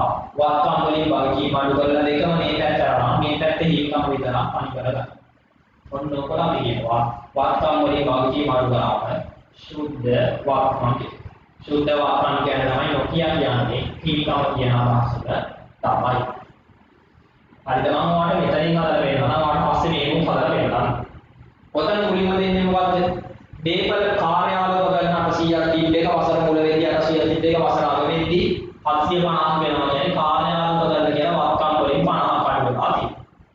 දෙකේදී ඊක සමාජික මුදල් කියන්නේ තමයි ලැබිය යුතු ශේෂයක් වත්කම ලැබිය යුතු ශේෂයේ වසර මුලට ලැබිය යුතු ඊක සමාජික මුදල් 20ක් තිබිලා වසර අග වෙද්දී ඔබ කීයක් වෙන්නේ? වසර මුලදී ඊක සමාජික මුදල් 20ක් තිබිලා අග වෙද්දී ඊක සමාජික මුදල් 10ක් වෙනවා. නම් වත්කම තවත් වත්කම 10කින් අඩු වෙලා තියෙනවා. තුන්වෙනි බැංකුවේ ඇති මුදල් ළමයි වත්කම තමයි. හැබැයි කිසිම බලපෑමක් නැහැ. ඉතින් අපිට දෙකට ලියන්න කියන්නේ මුල ශේෂ 80යි අග ශේෂ 80යි වෙනවා. නේ. ඊට පස්සේ දිගු කාලින බැංකු ණය වසර මුලට බැංකු ණය වගේ 900ක් තිබිලා වසර අග වෙද්දී 600ක් දක්වා අඩු වෙලා තියෙනවා කියන්නේ වගකීම් අඩු වෙලා තියෙනවා 200කි. වගකීම් අඩු වෙලා තියෙනවා 200කි. කලින් ලද සමාජික මුදල් කියන ළමයි කලින් ලද සමාජික මුදල් ආදායම් සමිතියක වගකීම වසර මුල වගකීම 40ක් තිබෙනවා වසර අගවේදී වගකීම කීයක් වෙනවද වසර අගවේදී වගකීම 50ක් වෙලා වගකීම වර්ෂය තුලදී 10කින් වැඩි වෙනවා. ඔයාලට උත්තර යොය ගානේ කරලා තියෙන්නේ වත්කම් වේදිකම් කියන්නේ 50කින් අඩු වෙලා 10කින් අඩු වෙලා නම් මුළු වත්කම් 60කින් අඩු වෙලා වගකීම් 200කින් අඩු වෙලා 10කින් වැඩි වෙනවා. සුද්ධ බලපෑම වගකීම් 190කින් අඩු වෙලා තියෙනවා. ඔයාලට මෙතන හිමිකම සම්බන්ධයෙන් කිසිම බලපෑමක් දීලා නැහැ. ඉතින් ඔයා මට කියන්න ගිණුම් කරන සමීකරණය කියන්නේ මොකක්ද? වත්කම් වල මුළු වටිනාකම වගකීම් සහ හිමිකම් කියන දෙකේ මුළු එකකට සමාන වෙන්න ඕනේ කියන එක නේද කියන්නේ. ගිණුම් කරන සමීකරණයේ වත්කම් සමානයි හිමිකම ගන්න වගකීම්. ඉතින් ළමයි සමාන ලක්ෂණේ මේ සමාන ලක්ෂණේ මේ පැත්ත එකතු වල මේ පැත්ත එකතු වල සමාන වෙනවා. සමාන ලක්ෂණේ මේ පැත්තේ ඉන්නේ ඍණ 60 මේ පැත්තේ ඍණ 60ක් වෙන්න මෙතනට කීයක් වෙන්න ඕනේද? ඍණ 190යි. යම් කිසි මෙතන කාගේ ආකැවිලා ඍණ 60ක් විතරක් මේ පැත්තේ තරාදියක් වගේ මේක එනවා. දෙපැත්ත බැලන්ස් වෙන්න ඕනේ ඍණ 60ට. මේ පැත්ත ඍණ 60යි නම් අර පැත්ත ඍණ 60ක් වෙනවා මෙන්න මේ දෙකේ. මේ දෙකේ බලපෑම ඍණ 60කට හදා ගන්නවා. මෙතනට කීයක් එන්න ඕනේද? දැන් ඔයාලට කියන්නේ මේ පැත්තේ හැදෙනවද නැහැ? මේ පැත්තේ ඍණ 60යි අර පැත්තේ ධන 100 තියෙන ඍණ 190ක් කැපුණම තමයි ඍණ 60 හැදෙන්නේ. එහෙනම් හිමිකමේ මේ වර්ෂය තුලදී හිමිකමේ ශුද්ධ වැඩිවීම නැත්නම් මේ ගනුදෙනු නිසා ලාභයට ඇතිවන බලපෑම තමයි මෙතන තියෙන 100. ඊයේ ළමයි නැත්නම් 1,30,000. ඔයාට හොයාගන්න ඕනේ මොන ක්‍රමයෙන්ද? හිමිකමේ මුල ශේෂයක් නැහැ හිමිකමේ අගශේෂයක් නැහැ. හිමිකමේ මුල අගශේෂ තිබ්බනම් අන්න මැදදී අපිට මොකක් හරි කරලා හොයාගන්න පුළුවන්. ඒ මොකුත් නැහැ. හැබැයි වත්කම් වල වැඩිවීම අඩුවීම තිබ්බා වගකීම් වල වැඩි අඩුවීම තිබ්බා. ඔයාට හොයාගන්න පුළුවන් වුණා සාරාංශයක් විදියට වත්කම් වල වැඩි අඩුවීමේ සුද්ධ ප්‍රතිඵලය කීයද? වගකීම් වල වැඩි අඩුවීමේ සුද්ධ ප්‍රතිඵලය කීයද? මේ සුද්ධ ප්‍රතිඵලයන් එකතුවක් ළමයි අනිවාර්යයෙන් සමාන වෙන්න ඕනේ. ඒ වත්කම් වල ඍණ 60ක් නම් මේ පැත්තේ ඍණ 60ක් වෙන්න ඕනේ. මෙතන ඍණ 100 යනවා මෙතන දාන 100 දිහාවොත් තමයි මේ දෙක හැදිලා මේ ගිණුම් කරන සමීකරණයේ සමාන ලකුණු ගහලා තියෙන දෙක පැත්තට බැලන්ස් වෙන්නේ නැහැ. ඍණ 60යි මේ පැත්තට ඍණ 60ක් එනවා. හිමිකම විදියට හිමිකමේ සුද්ධ වෙන්නේ සුද්ධ වශයෙන් වැඩිවීම. සුද්ධ වශයෙන් එක අඩු වෙලා තියෙනවා. වගකීම සුද්ධ වශයෙන් අඩු වෙලා තියෙනවා. එහෙනම් මේක සුද්ධ වශයෙන් 100ක් වැඩි වෙලා තියෙනවා කියන තමයි අතිරික්ත විදියට 1,30,000 අතිරික්තයක් පාර්ශ්වය තුලදී ලැබිලා. උත්තරය තියෙනවා අංක 1 12 උත්තරය අංක 1. ඊට පස්සේ අපි එමු 13,14 ප්‍රශ්නවලට පිළිතුරු සපයන්න. 13,14 දෙකේ තියෙන මොකක්ද තමයි හවුලක් සම්බන්ධ වගේ තියෙන්නේ පොඩ්ඩක් කියන්න බලන්න. මොකක්ද කියන්නේ ලාභාලාභ දෙකට එක අනුපාතයකට බෙදා ගැනීම අමල් සහ කමල් විසින් හවුල් ව්‍යාපාරයක් පවත්වාගෙන ගියද ගිය අතර 2016 4 දින වාරණවා ඉතින් මේ අවුරුද්දේ පෙරේගේ 2016 4 මුල 2007 3 2016 4 දින මොකක්ද ගන්න දෙයක් වෙනවා කිව්වා 2016 4 දින විමල් නව හවුල් කර්මයක ලෙස බඳවා ගන්නවා. මුලින්ම මේකේ කවුද? මුලින්ම හිටියේ අමල් කමල් කියන දෙන්නා විතරයි. එදා වසර මුලදීම අලුතෙන් කවුද එන්නේ? වසර මුලදීම විමල් කියන කෙනා ව්‍යාපාරයට අලුතෙන් යනවලු. ඊට පස්සේ කියනවා රුපියල් ලක්ෂ 5ක් ප්‍රාග්ධනය ආයෝජනය කරේ. මෙදිනට අස්තමේන්තු කරන ලද කීර්ති නාමය හවුල් හරුවගේ ප්‍රාග්ධන ගිණුම් තුنين කාල කරලාදී කීර්ති නාම ගිණුම පවත්වා නොගන්නවායි කියලා තියෙනවා. අමල් කමල් සහ විමල් අතර හවුල් ව්‍යාපාරයේ එකවදා පහදමලි දිවිය කියලා දීලා තියෙනවා. අමල් කමල් සහ විමල් පිළිවෙලින් ලාභාලාභ 3ට 2ට එක අනුපාතයට බෙදා ගන්නු ලබයි. නව අනුපාත දීලා තියෙනවා 3 දෙනා අතර 3ට 2ට එක අනුපාතය. කමල් 3,60,000 වාර්ෂික වැටුපකට හිමිකම් ලබයි. කමල්ට විතරයි ළමයි වැටුප් තියෙන්නේ. උතර බලලා ගන්න. කමල්ට විතරයි මෙතනදී වැටුප් තියනවා කියලා තියෙන්නේ. ඊට පස්සේ වට කියනවා පහත තොරතුරුද දී යද කියලා. ප්‍රාග්ධන ගිණුම් ශේෂ තියෙනවා ජනගම ගිණුම් ශේෂ තියෙනවා. ප්‍රාග්ධන විලෝම දහස් වලින් දීලා බෑර ශේෂය තමයි ධන ශේෂ තියෙන්නේ. ප්‍රාග්ධන කියන්නේ කොහොමද බෑර ශේෂනේ. හිමිකම් විලෝම බෑර පැත්තේ තියෙන්නේ. ජංගම විලෝම වල දහස් වලින් බෑර ශේෂය තියෙන්නේ. වා හරියට හොයාගන්න. මුලින්ම තියෙන ප්‍රාග්ධන විලෝම වල 2007 331 කියලා 2007 331 කියලා තමයි ප්‍රාග්ධන විලෝම වල අවශේෂ. 2016 331 කියන්නේ 2016 4 කියන ප්‍රාග්ධන විලෝම වල මූල ශේෂ කියන්නේ. ජංගම විලෝම වලත් ඒ වගේ 2007 331 කට අවශේෂ මුලින්ම තියලා 2016 331 නැත්නම් 2016 4 දිනට මූල ශේෂ දීලා තියෙනවා.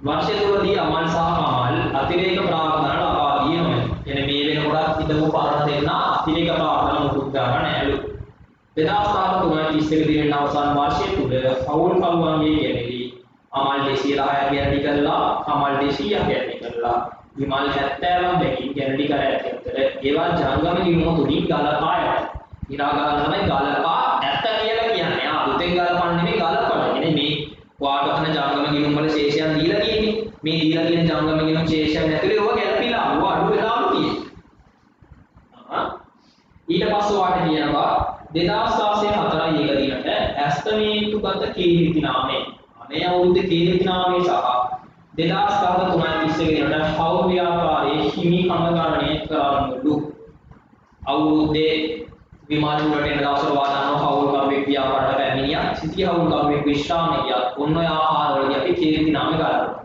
කිසි තැනක කීර්ති නාමය දීලා තිබෙන්නේ නැහැ වා කීර්ති නාමය හොයන්න ඕනේ ඊට අමතරව වාට කියනවා අවුරුද්දේ අන්තිම දිනට මුළු හිමිකම ගණනය කරන්නලු මුලින්ම කීර්ති නාමය ගන්නවා කීර්ති නාමය ගන්න පුළුවන් එකම දැන මොකද්ද උත්තේ ප්‍රාග්ධනාම විදියම විතරයි එතනින් ආවට කීර්ති නාමය කීර්ති නාමය ගන්න තමයි එහෙනම් වා චුට්ටා ඔතන මේකේ යන්නේ ප්‍රශ්නයක් නෑ ප්‍රාර්ථනා කිව්වේ මුලාවශේෂ දාලා ප්‍රාර්ථනාවේ හදන විදිය පොට්ටා හදාගන්න ඕනේ ප්‍රාර්ථනා කියුම වල මේ මම මෙතනම ගන්නම් ඕන නම් අමල් විමල්ගේ ප්‍රාර්ථනා කියුම වල මුලශේෂ මුලින්ම ගත්තොත් මුලශේෂ තියෙනවා හරියට බලන්න මුලශේෂ තියෙන්නේ මෙයාගේ 2000යි මෙයාගේ 1000යි කියන ශේෂයක් විමල්ගේ මුලශේෂයක් නෑ මොකද එයා පැරණි හවුල් කරුවෙක් නොවන නිසා अंतिमට අන්තිමාදී අවශේෂ දීලා තියෙනවා අවශේෂ තාම අපි අවශේෂ විදිහට කීයක් දීලාද මෙයාට 2200ක් දීලා ප්‍රාග්ධන කියන වල අවශේෂ 1000යි 300 ඔයිට අමතරව ගන්න කීර්ති නාම හොයන්න ඔයා බලන්න ප්‍රාග්ධන කියන වල සම්බන්ධ කරන ගණන් ටික මොකක්ද විමල් කියන කෙනා ව්‍යාපාරට ආවා එයා කීයක මුදලක් ගෙනාවා කියලා ගන්න දීලා තිබ්බද විමල් ව්‍යාපාරට ලක්ෂ 5ක මුදල ප්‍රාග්ධනයේ විදිහට මුදලින් ගෙනත් දෙනවායි කියලා. ලක්ෂ 5ක් ගෙනාවා නම් එයා කීවකට ලක්ෂ 5ක් එන්නවා.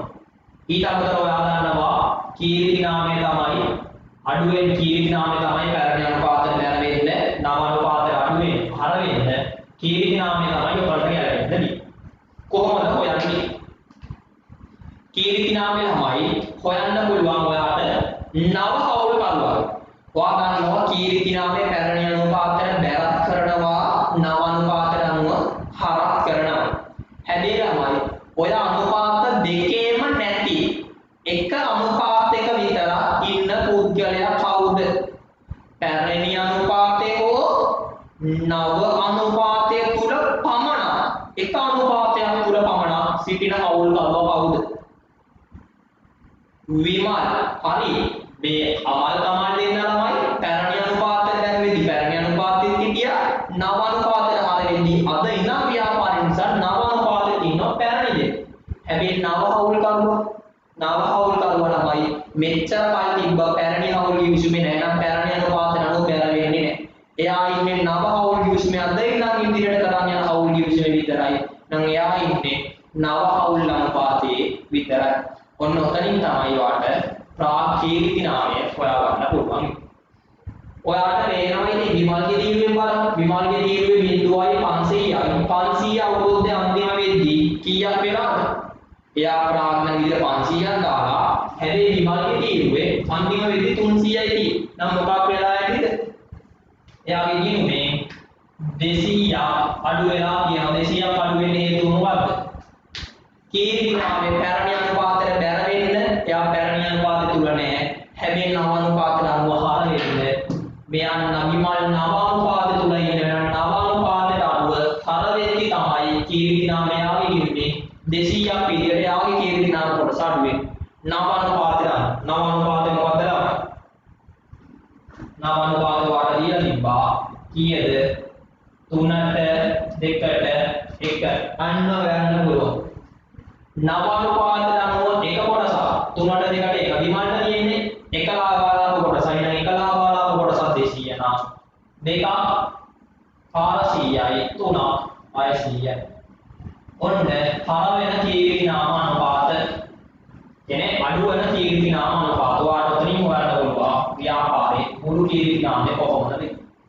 600 400 1200 වාට නම් ඔය 1200 පැරණි අනුපාතන බැර කරන එකක් ගලපන්න පුළුවන්. පැරණි අනුපාතන ගලපන එකක් පැරණි අනුපාතන කොහොමද ගලපන්නේ? පැරණි අනුපාතයේ තිබෙන්නේ දෙකට පැරණි අනුපාතයේ දෙකට එක කියන්නේ 1200 තුනෙන් බෙදලා 800ක් මෙයාට දෙනවා පරණ දෙන්නට 400ක් මෙයාට දෙනවා. පැරණි අනුපාතයේ බැර කියන්නේ ඒගොල්ලෝ විසින් වලට එකතු කරගන්න. ඕනනම් බලනවා ගැලපුණාට පස්සේ අවශේෂ ගන්නට මෙයාවද නැද්ද කියලා. 2000යි 800 2800 600 ගියම 2200 තිබෙනවා. මේ එක වටිනාකම එකම කීර්ති නාම 1200 බැලලා 3 1000ක් තිබ්බා 400 400 ලැබිලා 1000 ගන්න විතර. 500 200ක් ලැබිලා 300ක් ඉතුරුනවා. එහෙනම් මේ උත්තරේ 100% නිවැරදි. වාර්ෂික ප්‍රති කීර්ති නාම විදිහට ගලපන්නේ කීයද? 1200 නැත්නම් ලක්ෂ 12. ඊට පස්සේ ව්‍යාපාරයේ වසරක දිනට මූල හිමිකම අහනවා. ළමයි වසරක දිනට මූල හිමිකම කියන්නේ මොකද්ද? ප්‍රාග්ධන ගිණුම් වල අවශේෂ ගන්න, ජංගම ගිණුම් වල අවශේෂ ගන්න. ප්‍රාග්ධන ගිණුම් වල වසර අවශේෂ ගන්න, ජංගම ගිණුම් වල වසර අවශේෂ ගන්න. ප්‍රාග්ධන ගිණුම් වල අවශේෂ මේ ටික එකතුව ගන්න, ජංගම ගිණුම් වල අවශේෂ ගන්න. ඔන්න ඔය ටික එකතුව තමයි වසරක දිනට මූල හිමිකම වෙන්නේ. ප්‍රාග්ධන ගිණුම් වල නම් කියනවා මෙතන එන විදියට 3600යි 3400ක් කියනවා ප්‍රාග්ධන ගිණුම් වල. ජංගම ගිණුම් වල කීයක් තියෙනවද? 650යි 750යි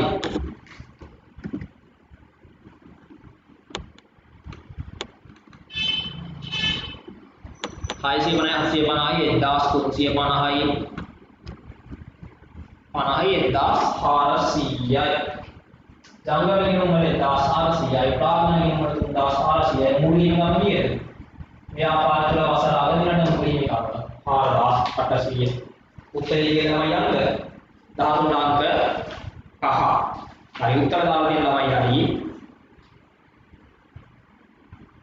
4900 නේ සෝරි 4900 දෙන්නේ.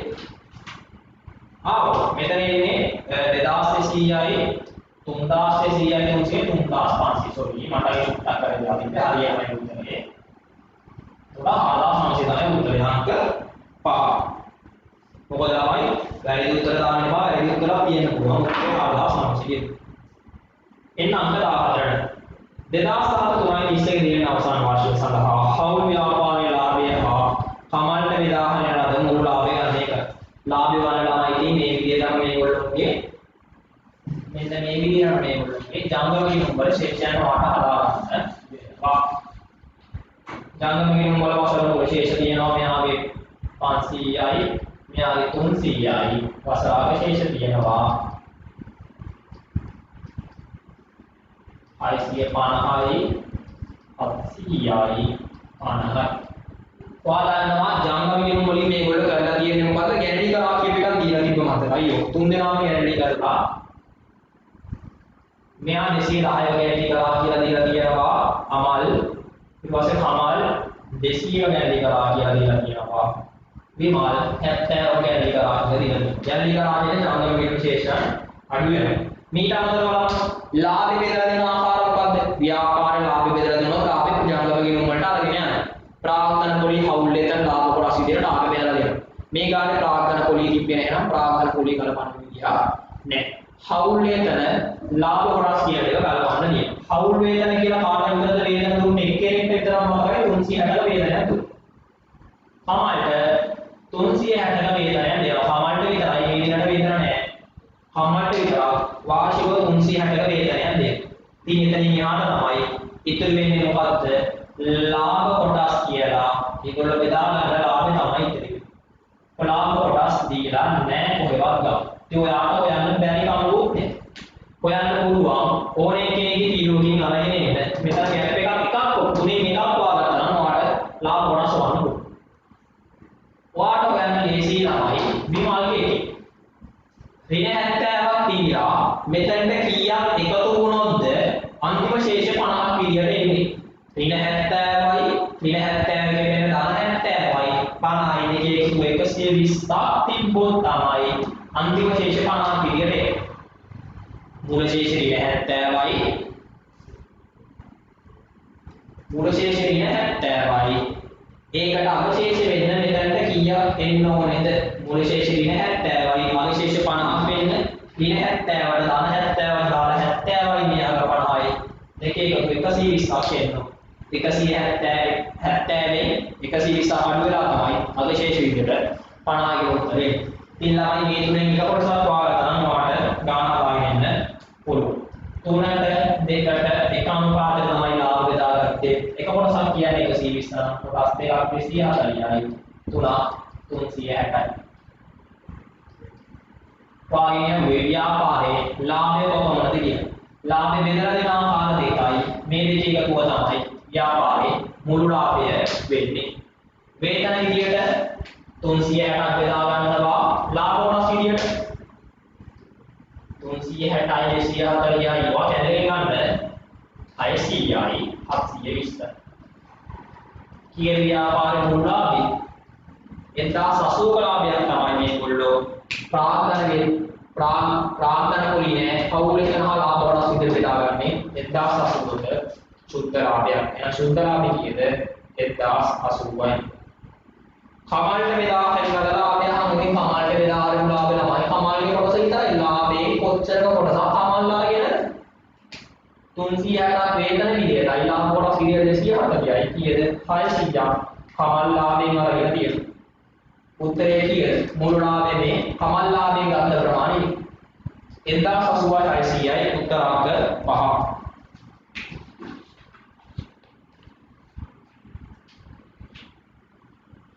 ඊට පස්සේ අපි එනවා ඊළඟ කාරණේ දේපල පිළිවෙත හා උපකරණ කියන විදිහට අදාළව බලන්න අපි මොකක්ද LKS 16 දේපල පිළිවෙත හා උපකරණ ප්‍රමිතිය යටතේ හඳුනාගත් වත්කම් සම්බන්ධ පාත තුන ප්‍රකාශ වන නිවැරදි වේද කියන පයවර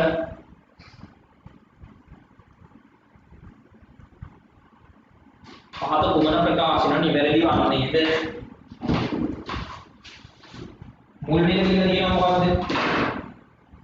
ඒපල පිළිවෙත උපකරණ සම්බන්ධයෙන් දීලා තියෙන මුල් මේක එය භාණ්ඩ නිෂ්පාදනය කිරීම හෝ සේවා සැපයීම සඳහා භාවිත කරනු ලබන ස්පෘශ්‍ය හෝ අස්පෘශ්‍ය වත්කම්කි.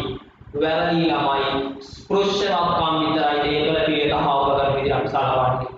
අස්පෘශ්‍ය වත්කම් ඒපල පිළිවෙත උපකරණ කිසිම දැනට කියන්නේ නැහැ නම් වැරදි අස්පෘශ්‍ය කියන වචනේ දෙක තනි කරගන්න.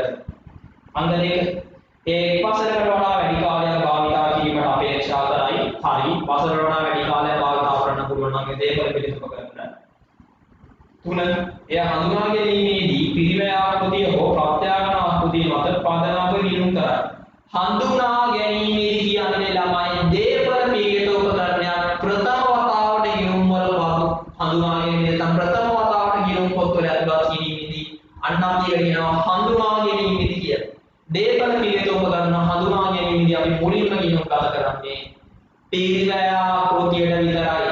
ඓතිහාසික පිරිවැය සංකල්පෙත් ඒක කියනවා. වා දේපල පිළිවෙත උපකරණ වල ප්‍රමිතියෙත් ඒක කියනවා. මුලින්ම නැත්නම් මූලිකව හඳුනා ගැනීම කියලා කියන්න පුළුවන්. හඳුනා ගැනීම කියන්නත් පුළුවන්. හඳුනා ගන්නනේ පිරිවැයට පමණයි. පසුපාදිනවා පිරිවැය හෝ ප්‍රත්‍යාගන කියන අගයන් දෙකෙන් ඕනම එකක් පසුපාදින ගන්න පුළුවන්. හැබැයි මූලිකව මුල්ම දවසේදී මුලින්ම මූලික හඳුනා ගැනීමේදී පිරිවැයම හඳුනා ගන්න ඕනේ. 3 වැරදි. 4 එය හඳුනා ගැනීමෙන් පසු දැරුව සියලු පෙරම් සෑම විටම ප්‍රාග්ධනිත කර. හඳුනා ගැනීමෙන් පසු දැරුව සියලු වේදම් හැම විටම ප්‍රාග්ධනිත කර. ප්‍රාග්ධනිත කරනවා කියන වචනේ අදහස තමයි ළමයි වක්කමේ පිරිවැයට වත්කම මිලදී ගැනීමෙන් පසු වත්කම වෙනුවෙන් දරන ලබන ඕනෑම වියදමක් ප්‍රාග්ධනික කරනවා කියන්නේ වත්කමේ පිරිවැයට එකතු කරන වක් කියන එක. වැරදි. හැම වත්කම මිලදී ගත්තට පස්සේ වත්කම වෙනුවෙන් දරන ලබන දේවල් පිරිතහාව කරන වෙනුවෙන් දරන ලබන ඕනෑම වියදමක් අපි වත්කමේ පිරිවැයට එකතු කරන්නේ නැහැ. නැත්නම් ප්‍රාග්ධනික කරන්නේ නැහැ. ප්‍රාග්ධනික කරන ඒවා තියෙනවා නොකරන ඒවා තියෙනවා. ඔයා ආරැති මෝටර රථ අලුත් වැඩියා වියදම් කියන මාසෙන් මාසෙ අවුරුද්දෙන් අවුරුද්ද කරන මෝටර රථ අලුත් වැඩියා වියදම් අපි වත්කමේ පිරිවැයට කියලා එකතු කරනවද වියදමක් විදිහට. මාසෙන් මාසෙ වාර්ෂිකව හැම අවුරුද්දෙන් අවුරුද්දම දරන ලබන අලුත් වැඩියා වියදම් අපි වියදමක් විදිහට අනුගත කරා. මෝටර රථයේ වෙනුවෙන් දරුවට ගිණුමට මේ මෝටර රථ වත්කමට එකතු කරේ නෑ. වියදමක් විදිහට සටහන් කරන්නේ. එතකොට හැම දෙයක්ම වත්කමේ පිරිවැයට එකතු කරනවා ප්‍රාග්ධනික කරන්නේ නෑ. එකතු කරන්නේ මොනවද? වත්කමයාගේ වැඩි දියුණු වෙන වීමක් වුණොත් අන්න එහෙම දාන පිළිවෙලක් නම් අපි වත්කමේ පිළිවෙලට ප්‍රාග්ධනික කරනවා නැත්නම් වත්කමේ පිළිවෙලට එකතු කරනවා. එහෙනම් අංක 4 බැරි. අංක 5 ඒ වත්කම හඳුනා ගැනීම සඳහා නෛතික නෛතික අයිතිය අත්‍යවශ්‍ය කොන්දේසිය නැතනමයි. නෛතික අයිතියක් නැති භාවිත අයිතිය සහිත වත්කම කල්බදු වත්කම අන්තිම කල්පතු වාරිකයේ කියවලම අපිට අයිති නෑ. හැබැයි අපි අපේ ව්‍යාපාරයේ ගිණුම් පොත්වල භාවිතය අයිතිය සහිත වත්කම් කියලා ලියලා පෙන්නනවා. නෛතික අයිතියක් නැති වුණා. ඒකේ ප්‍රතිලාභ භුක්ති විඳින්නෙත් අපි නම්. ඒකට දාලා වියදම් දරන්නෙත් අපි නම්. ඕකට සංකල්පයක් තියෙනවා. ඊ අතාරූපී සංකල්පයට අනුව අපිට නෛතික අයිතිය නැති වුණා. නෛතික අයිතියේ කල්පතු සමාගම වුණා. වත්කම භාවිතා කරන්නේ අපි නම්. අපි අපේ ව්‍යාපාරයේ ගිණුම් පොත්වල සටහන් කරනවා.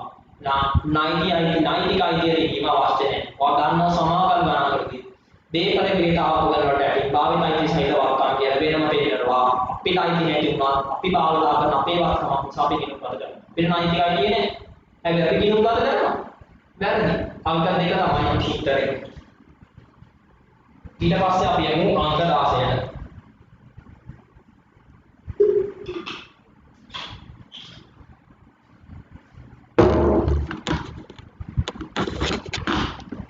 මොකද්ද ළමයි අංක 16 දී කියන්නේ?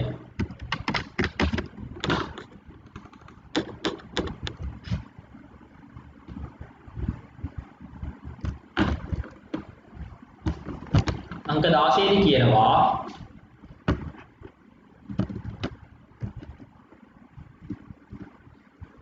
පහතතොරතුරු 2017 3.31 දිනට ව්‍යාපාරයක් විසින් අත්පත් කරගත් යන්ත්‍රයක් හා බැඳේ කියලා කියනවා. මේ තොරතුරු යන්ත්‍රයකට අදාළ තොරතුරු කියලා දීලා තියෙනවා. ඔයාට උතනදී. මොනවද උතනදී දෙන්නේ? ඊට පස්සේ දෙනවා මෙම ව්‍යාපාරය එකතු කළ අගය මත බහු වැට් සඳහා ලියාපදිංචි වී නොමැත. අන්න ඔයා ඉලක්ක ගහ ගන්න ඕනේ. එකතු කළ අගය මත ඔය ව්‍යාපාරය වැට් සඳහා රෙජිස්ටර් නොවේ කියන්නේ. මෙම ව්‍යාපාරය එකතු කළ අගය මත සඳහා බදු සඳහා ලියාපදිංචි නැත කියලා උතනදී කියනවා. ඉලක්ක ගහ ගන්න. එකතු කළ අගය මත ලියාපදිංචි වී නොමැත. ඒ කියන්නේ ළමයි වැට් වියදමක් ඔය වත්කම මිලදී ගැනීමේදී වැට් සඳහා වියදමක් දැරුවොත් ඒ තරණ අගය නැවත අපිට අය කරගන්න බැහැ. නැවත අපිට ලැබෙන්නේ නැහැ. ඒක වත්කමේ පිරිවැයක් විදිහට සලකන්න. හැබැයි ඔයාලට මතක ඇති මෙච්චර කල් අපි හදපු හැම MCQ එකම තිබ්බේ හැම එකම තිබ්බේ වැට් සඳහා ලියාපදිංචි වී ඇති ව්‍යාපාරික කියන. වැට් සඳහා ලියාපදිංචි කියන්නේ මොකක්ද ළමයි? වැට් සඳහා ලියාපදිංචි කියන්නේ මොකක්ද? අපි වැට් සඳහා රෙජිස්ටර්ඩ් අපි වැට් එකක් ගෙවුවොත් ඒ වැට් එක අපිට නැවත අය කරගන්න පුළුවන් කියන එකයි කියන්නේ. හැබැයි මෙතන කියනවා වැට් සඳහා රෙජිස්ටර් නැත ලියාපදිංචි වී නොමැත. එහෙනම් ගෙවපු වැට් එක නැවත අපිට ආපසු අය කරගන්න නැවත අපිට ආපසු ලැබෙන්නේ නැහැ. ඒක වත්කමේ පිරිවැයක් විදිහට සලකන්න ඕනේ. මොනවද උතුරාට දෙන්නේ? 100ට 15ක වැට් ඇතුළත ගෙවූ මිල කියලා 2,30,000ක් දෙනවා. සැපයුම්කරු සමාගමේ සිට සප්ලයිගේ සමාගමේ සිට ව්‍යාපාරික ප්‍රවාහන ගාස්තු වත්කමේ පිරිවැයකට එකතු කරන්න ඕනේ. ස්ථාපිත 6 ක්ලාස් කිරීමේ පිරිවැය අනිවාර්යයෙන් එකතු කරන්න ඕනේ. පැරණි යන්ත්‍රයේ ගාවා ඉවත් කිරීමේ පිරිවැය එකතු කරන්න ඕනේ. හේතුව ළමයි පැරණි යන්ත්‍රයක් අපි ළඟ තිබ්බනම් ඒක ගලවලා අයින් කරන්නේ නැතුව අලුත් යන්ත්‍රයක් අපිට සෙට් කරන්න බැහැ. හොඳම උදාහරණයක් තමයි ලිෆ්ට් එකක් කියන. පරණ ලිෆ්ට් එකක් තියෙනවා නම් ඒ ලිෆ්ට් එක ගලවලා අයින් කරන්නේ නැතුව අලුත් ලිස්ට් එකක් එතන ගෙනල්ලා ගන්න අයි කරන්න පුළුවන්ද සවි කරන්න පුළුවන් බෑ පරණ ලිස්ට් එක ගලවලා අයින් කරන්න කියනවා අර නව යන්ත්‍රයේ පිරිවැට් එකතු කරන්න ඕන මොකද අර නව යන්ත්‍රයේ නව ලිස්ට් එක ගෙනල්ලා අලුත් ලිස්ට් එක ගෙනල්ලා සෙට් කරන්න නම් පරණ එක ගලවලා අයින් කරන්න පරණ එක ගලවන්න කියනවා කියනවා නම් ඒක ගලවන්න වෙන්නේ පරණ ලිස්ට් එක ගලවන්න වෙන්නේ නව යන්ත්‍රයේ අතන්ට සවිකරණ නිසා එහෙනම් පැරණි යන්ත්‍රයේ ඉවත් කිරීමේ පිළිවෙල අපි අනිවාර්යෙන් නව යන්ත්‍රයේ පිළිවෙල විදිහට සලකන්න ඕන. යන්ත්‍රය භාවිතා කිරීමට පෙර පරීක්ෂා කිරීමේ වියදමුත් සලකන්න ඕනේ. යන්ත්‍රය භාවිතා කිරීම සඳහා සේවක පුහුණු කිරීමේ වියදමුත් ළමයි අපි මට මතකයි මම කලින් පේපර්ස් වල නම් ඔය යන්ත්‍රය භාවිතා කිරීම සඳහා සේවකයන් පුහුණු කිරීමේ වියදම් කියන එක කලින් පේපර්ස් වල මම ගත්තේ නැහැ. මොකද උකට තර්කයක් තිබ්බා සමහර අය තර්කයක් ගෙනාව සමහර ගුරුවරු මේක වක්කමේ පිළිවෙලක් විදිහට එකතු වෙන්න ඕන. සමහර අය කිව්වා වක්කමේ පිළිවෙලක් විදිහට එකතු වෙන්න බෑ කියලා තර්ක දෙකක් තිබ්බා. දැන් එහෙම තර්කයක් නෑ ළමයි සිලබස් එකේ කෙලින්ම කියනවා. මේ මම කලින් ගිය සතියේ අන්තිමට කරපු 2016 මේප් එකේ දෙන මට උගන්වන මතක විදිහට මොකද මේ මේප් එක අහද්දි තිබ්බ කන්ඩිෂන් ඒ මේප් එක අහද්දි තිබ්බ තාත්තේ මතයි මම වාට ඒ උත්තරේ දුන්නේ. ඒ අවුරුද්දේ මේප් එකේ අපි භාවිතා මේ යන්ත්‍රය භාවිතා කිරීම සඳහා සේවකයෙකු පුහුණු කරා නම් ඒ විදිහටම ගත්තේ නැද්ද කොහෙද? හැබැයි පුතේ මෙතන ඉස්සරහට නම් වාට ඒක හරියට මේගොල්ලෝ කියනවා. ඒ මේප් එක හදන ලෙක්චර්ස්ලා හරියටම කියනවා. යන්ත්‍රය යම්කිසි යන්ත්‍රයක් අලුතෙන්ම නම් යන්ත්‍රය ගේන්නේ අය අලුත් යන්ත්‍ර ළමයි භාවිතා කරන්න කවුරුත් දන්නේ නැහැ. ඒක යූස් කරන්න කලින් කවුරුන් සේවකයෙක්ව පුහුණු කරන්න වෙනවා. ට්‍රේන් කරන්න වෙනවා. එහෙනම් ඒක වක්කමේ පිළිවෙලක් විදිහට ඇතුළත් කරන්න වෙනවා. මොකද වක්කම වෙනුවේ තමයි අපිට මේ පුද්ගලයාව පුහුණු කරන්න වෙන්නේ. නැක වක්කමේ පිළිවෙලක් විදිහට ඇතුළත් වෙන්න. ඔයාමයි ශ්‍රේණිම අපි හදන්නේ ඒක නැතුවනේ. පුතේ ඔය අවුරුද්දේදී ඕකට උත්තර දෙකටම ලකුණු දීලා තිබ්බා. ඔය අවුරුද්දේ උත්තර දෙකකට ලකුණු දීලා තිබ්බා. මෙන්න මේ මුල ඉඳන් මෙන්න මෙතනට වෙනකන් සියලුම අයිතම දාපු උත්තරේ තමයි 285000 කියන්නේ. ඒකටත් උත්තරයට ලකුණු දීලා තිබ්බා. 12000 දාලා 12000 වගේටත් 297000 කියන උත්තර දෙකටම ලකුණු දීලා තිබ්බා. මොකද මේ සියලුම පිරිවැය අයිතම විදිහට සලකන්නත් පුළුවන්. යන්ත්‍රයේ පිරිවැය විදිහට සලකන්න පුළුවන්. සියලුම අගයන් 297000 සලකන්නත් පුළුවන්. 297000යි මේ 12000 නැතුව 285000 සලකන්නත් පුළුවන්. මේප් එකේ ඔය දෙකටම ලකුණු දීලා තියෙනවා. මම ඔයාලට 16 ප්‍රශ්නෙට උත්තරේ දෙන්නම්. ඔයා බලන්න 16 ප්‍රශ්නෙට අංක 4 හෝ අංක 3 කියන පිළිතුරු දෙකටම ලකුණු දීලා තියෙනවා. හරි දෙහිඳව ප්‍රශ්නයක් කරගන්න එපා. ඊට පස්සේ අංක 14 අපි එමු. පහත තොරතුරු 2017 මාර්තු මාසයේ සඳහා සමාගමක තොගායිතමයක් හා බැඳේ කියලා දීලා තියෙනවා. මාර්තු මාසේ මුල දිනට ශේෂයේ විදියට ඒකක තිබිලා තියෙනවා 100. ඒ හැම එකකයක්ම එකක් 200 දෙකින්. ඒකක පිළිවෙලකින් එකක් 200 දෙකින් වටිනවලු. 2013 මාර්තු 20 දින ගණන් කරලා තියෙනවා ඒකක 400ක්. හැබැයි එකක් අරන් තියෙන එකක් රුපියල් 200 දෙකින් 400 දෙකින්. මූලතොග තිබ්බ එකක් රුපියල් 200 දෙකින්. ඊට පස්සේ මිලදී ගණන් කරලා තියෙන එකක් රුපියල් 400 දෙකින්ලු. 2017 27 දින විකුණලා තියෙනවා ඒකක 200ක්. ඒ පිළිවෙලක් දීලා නැහැ. ඒකට ප්‍රශ්නාර්ථ ලකුණක් දීලා තියෙනවා. ඔයාට කියනවා තොග නිකුත් කිරීම මිල කිරීම සඳහා සමාගම වර්තමානයේදී පෙරපිවිසි පෙරපිට ක්‍රමය පෙරපිට ක්‍රමය අනුගමනය කරන මෙම සමාගම අනාගතයේදී බරිත සාමාන්‍ය මිල ක්‍රමය භාවිතා කිරීමට සලකා බලයි. දැනට භාවිතා කරන්නේ FIFO කියන පෙරපිවිසි පෙරපිට ක්‍රමයලු. හැබැයි අනාගතයේදී මේගොල්ලෝ බරිත සාමාන්‍ය මිල ක්‍රමය කියන ක්‍රමය භාවිතා කරන්න සලකා බලමින් සිටිනවලු. ඔයාගෙන් අහන්නේ 2017 දිනට මාර්තු මාසයේ අග දිනට එක් ක්‍රමයේ යටතේ තොගයේ පිරිවැය කොපමණද? අවුරුද්දේ අග දිනට තොගයේ පිරිවැය කියන ළමයි අග තොගයේ පිරිවැය තමයි ඔයාට උතනදී ගණනය කරන්නයි කියලා දීලා තියෙන්නේ. FIFO ක්‍රමයටයි බරිත සාමාන්‍ය මිල ක්‍රමයටයි එක් වටිනාකම් ගණනය කරන්නලු. කොහොමද අපි ගණනය කරන්නේ? මම මුලින් FIFO කියන ක්‍රමයට හදලා පෙන්නන්නම්. ඊට පස්සේ අපි weighted average cost කියන එකට බලතැබු සාමාන්‍ය මිල කියන ක්‍රමයට හදලා බලමු. මොකද දීලා තියෙන්නේ? මුලින්ම ඒකක 100ක් තිබ්බලු. ඒ හැම එකක්ම 200 ගානේ වටිනවා. ඊට පස්සේ ගැනුම් කරා ඒකක මේක මූලතෝගය. ඊට පස්සේ ඒකක 400ක් ගැනුම් කරා එකක 400 දැක්ක ගැනුම් කරා. ඊට පස්සේ විකුණුම් කරනවලු ඒකක 200ක්. ෆයිල් ක්‍රමයට විකුණා කියනවා ගන්නවා ළමයි ප්‍රථමයේදී තමයි ප්‍රතිම නිකුත් කරන්නේ. එහෙනම් මුලින්ම කියන එකක 100 මුලින්ම නිකුත් කරනවා. එහෙනම් මේ විකුණන ඒකක 200 ෆයිල් ක්‍රමයට අනුව කියන්නේ මුලින්ම කියන එකක 100 එකක් කීය ගානේද 200 ගානේ විකිණීමට නිකුත් කරනවා. ඊට පස්සේ මුල්ම 100 නිකුත් කරා ඉතුරු දෙවෙනි 200ක් නිකුත් කරනවා 100ක් ගත්ත මුල්ම 100 ඊට පස්සේ 400න් තමයි ඉතුරු 100 ගන්න ඕනේ නම් ඒ 100 ගන්න වෙන්නේ එකක් රුපියල් 400ක්. ඔන්න විකුණුම් කරන වටිනා මුල්ම මේක 100යි මෙතනින් එකක 100ක් ගන්නවා. ඔයාලට පේනවා මේ 400න් එකක 100ක් වික්ක කියන්නේ තවත් කීයක් විතර වෙලා කියනවද? මුල 100 වික්ක. මේ 400 100කුත් වික්කා. 400න් තවත් එකක 100ක් වික්කනවා. තව එකක 300ක් ඉතිරි වෙලා කියනවා. එකක් 400 ගානේ. වටිනාකම කියන්නේ 5 ක්‍රමයේ යටතේ 300 100ක් වික්කයි ඉතුරු 400 100ක් වික්කයි ඉතුරු 300 ඉතුරු. කියන්නේ 1,20,000යි 5 ක්‍රමයට අනුව අද ඔබේ බාරතැන්වූ සාමාන්‍ය විලකරමයට අනුව ගන්න ළමයි ඔහොමනේ. බාරතැන්වූ සාමාන්‍ය විලකරමයට අනුව අපි මේ වෙනකොට ගබඩාවේ තියෙන මුළු තොගයේ පිළිවෙල ගණනය කරගෙන ඉන්නවා. මුළු තොගයේ තිබ්බ එකක 100ක් එකක් 200 ගාන නම් මුළු තොගයේ වටිනාකම 20000. ඒකක 400ක් එකක් 400 ගාන ගෙනව මුළු වටිනාකම මෙතන එනවා 1,60,000. ඔය දෙකේ මේ වේදි ගබඩාව තුල මුළු තොගවල වටිනාකම තියෙනවා මුළු තොගේ 20යි ගාත් 1යි 60යි 1,80,000 මුළු වටිනාකම තියෙනවා. මුළු ඒකක ප්‍රමාණය 100යි 400යි මුළු ඒකක 500යි.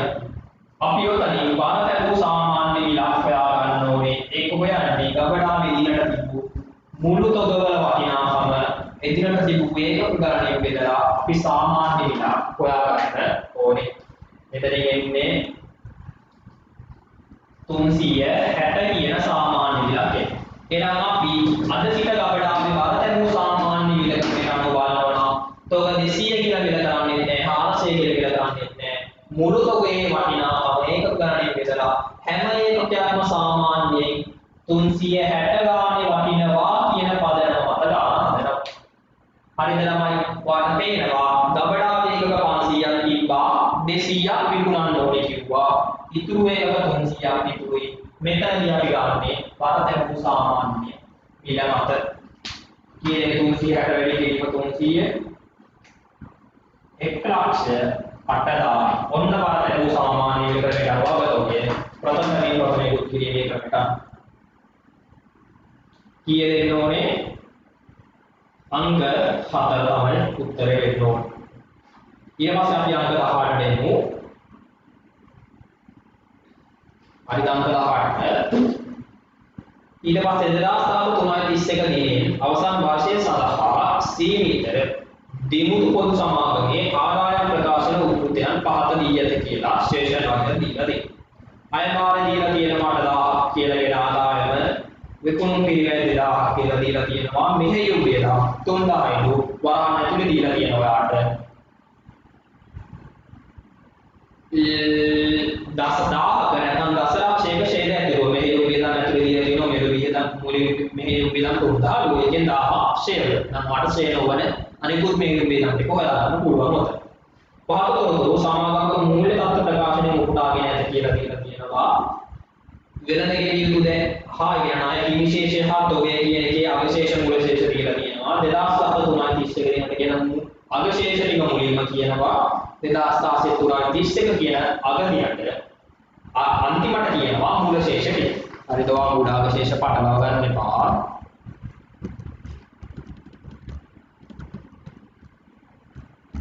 මුලින්ම වාට දීලා තියෙන්නේ අගශේෂ ඊට පස්සේ වාට දීලා තියෙන්නේ මූල ශේෂ.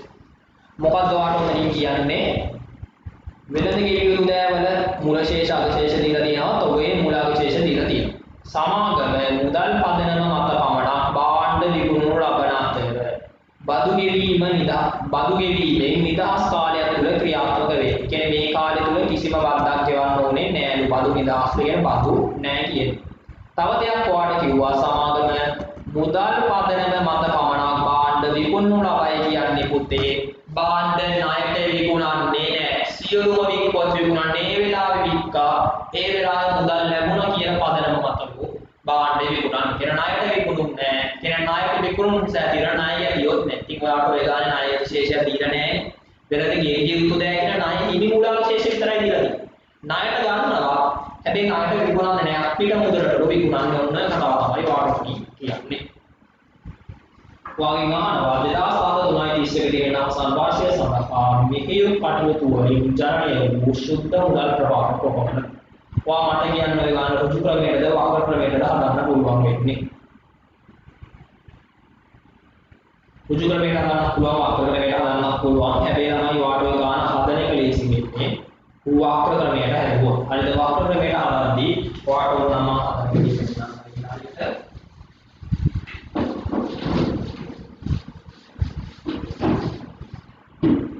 මුලින්ම කියනවා ආදායම්. ආදායම් වලින් මුලින්ම අපි අද බලමු විකුණුම් පිරිවැය. ආදායම් කීයද? 8000යි. විකුණුම් පිරිවැය අඩු කරාම 2000 අඩු කරාම දරණාවේ කීයද? 6000ක් යනවා. දලලා සියලුම වියදම් අඩු කරා. සියලුම වියදම් අඩු කරාට පස්සේ ඉන්නේ කීයද? 3000 සියලු වියදම් අඩු කරාට පස්සේ අපිට කෙලින් වෙනවා 3000 මොකද්ද? මේක ශුද්ධ ලාභය. ඔන්න ඔය කියන ලාභය වට ගාන හදන්න පටන් ගන්න පුළුවන්.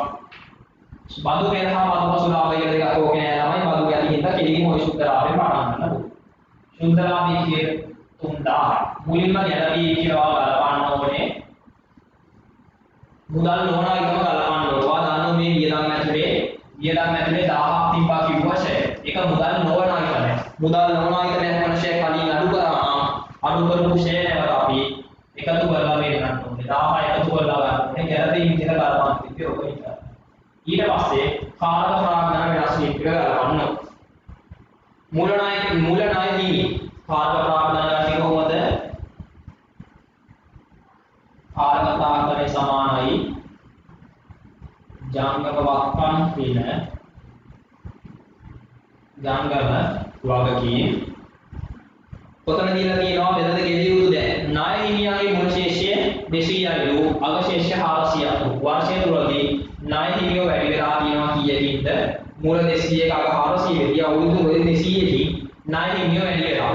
ජංගම වගකීමක් වෙන ණය හිමියෝ වැඩි වෙනවා නම් පද පිනවනාගේ වැඩි වෙනවා කියන්නේ කාරක ප්‍රාග්ධනය කියන අන්තිම උත්තරය අඩු වෙනවා. අඩු වෙනවා නම් අපි එකතු කරනවා.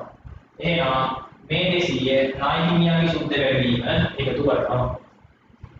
තොගේ මූල තොගේ 600යි අග තොගේ වෙන්නේ 900ක් වෙලා තොගේ වැඩි වෙලා තියෙනවා. තොගේ වැඩි වෙනවා කියන්නේ ජංගම වක්කම් වැඩි වෙනවා. ජංගම වක්කම් වැඩි වෙදී කාරක ප්‍රාග්ධනය වැඩි වෙනවා. කාරක ප්‍රාග්ධනය වැඩි වෙනවා අපි අඩු කරලා පෙන්නනවා. එහෙනම් ඔයාලට මේ දේ ගැලපුවා කියයි උත්තරය ඔන්න ඔය උත්තරේ තමයි ඔයාලට ඔතනදී ගන්න වෙන්නේ. මෙහෙයුම් කටයුතු වලින් ජනනය වූ ශුද්ධ මුදල් ප්‍රවාහය. ඊට උත්තරේ එන්නේ 3900. රුජු ක්‍රමයට හදන්න පුළුවන් ළමයි ඕන ණය හිමියුම් දෙක ණය හිමියුම් වල කරලා ණය හිමියන්ට හරියට ගෙවු මුදල හොයාගෙන ගාන වුණා වාට හදාගෙන ඉන්න පුළුවන්. හරිද? රුජු ක්‍රමයට හදුවොත් රුජු ක්‍රමයට හදන විදිය ඕනනම් මම ඔයාලට පෙන්නන්නම් ඒකත්. රුජු ක්‍රමයට ගාන හදුවොත් හදන්නේ මේමයි. රුජු ක්‍රමයට නම් ඔයාලමයි කෙලින්ම බලන්න යන මුදල් ලැබී ඉන්නේ වීක් එක විතරනේ. බාණ්ඩ විකුණන මුදල් ලැබිලා තියෙනවා කෙලින්ම 8000. බාණ්ඩ විකුණන මුදල් ලැබිලා තියෙනවා කෙලින්ම 8000. ඔබ අපිට විකුණුම් විතරයි කියන්නේ නම් විකුණුම් ආදාය කියලා 8000 කෙලින්ම ගන්නවා. ඊට පස්සේ විකුණුම් පිරිවැය කියලා වාට විකුණුම් පිරිවැය කියලා වාට දීලා තියෙනවා 2000. විකුණුම් පිරිවැය ගන්න කොහොමද? මුල තොගයට ගෑනුම් එකතු කරලා ගෑනුම් වලින් අග තොගය අඩු කරලා තමයි විකුණුම් පිරිවැය ගන්න. විකුණුම් පිරිවැයගේ අන්තිම උත්තරය උතනට 2000 යනවා. මුල තොග මුල තොග දීලා තියෙනවා 600යි අග තොග දීලා තියෙනවා 900යි. මේ දෙක පැත්තේ තියෙන ගෑනුම් ටික වාට ගන්න පුළුවන්. ඊවස්සේ කියන බලන්න එන්න වෙනවා අඩු කරපු 900 එකතු කරාම මේ දෙකේ එකතු 2900ක් වෙනවා. 2900 අඩු කරාට පස්සේ ගෑනුම් වෙනවා 2300. නම් ගෑනුම් වලට නම් 2300. ණයට ගෑනුම් කියන්නේ ණය හිමියෝ ඉන්නවා කියන ණයට ගෑනුම්. ඊළඟ ණය හිමි කියනවා වාර උල් ගන්න වෙනවා. නායි හිමිවීමේ මුල ශේෂය තියෙනවා වගකීම 200යි. අග ශේෂය තියෙනවා නායි වගකීම 400යි. නායක ගැනුම් වටිනාකම 2300 කියන්නේ ගැනුම් බිම ආර නායි හිමිවීමට 2000 නායක ගැනුම් නිසා බැන වෙනවා. 2500යි. 2500 මෙතන 2100 වෙනසක් කියනවා. මේ දිනේ නායි හිමියන්ට මුදලින් දෙයි. නායි හිමියන්ට මුදලින් ගෙවලා තියෙනවා 2100ක්. ඔන්න මුදල් ලැබී ඔන්න නායි හිමියන්ට ගෙවි. ඊට අමතරව ළමයි මේ 3000න් 1000ක් නම් ඉතුරු 2000 විතරයි අපි මුදලින් ගෙවන්නේ. එහෙනම් ඔය ටිකෙන් ඔයාලට හොයා ගන්නත් පුළුවන්. ඔය ටිකෙන් ගත්තත් ඔයාලට ඉන්නේ ඔන්න ඔය කියන අගය 4100ක් අඩුවක් දෙන්නේ 3900 කියන උත්තරය. හැබැයි ඔය තුන හොයාගන්න ඕනේ. ඊට පස්සේ අපි යමු ඊළඟ ප්‍රශ්නෙට. අංක 19 නම් ඔයා ගන්නවා ගිණුම් කරන සංකල්ප ප්‍රමිති කරලා තියෙනවා.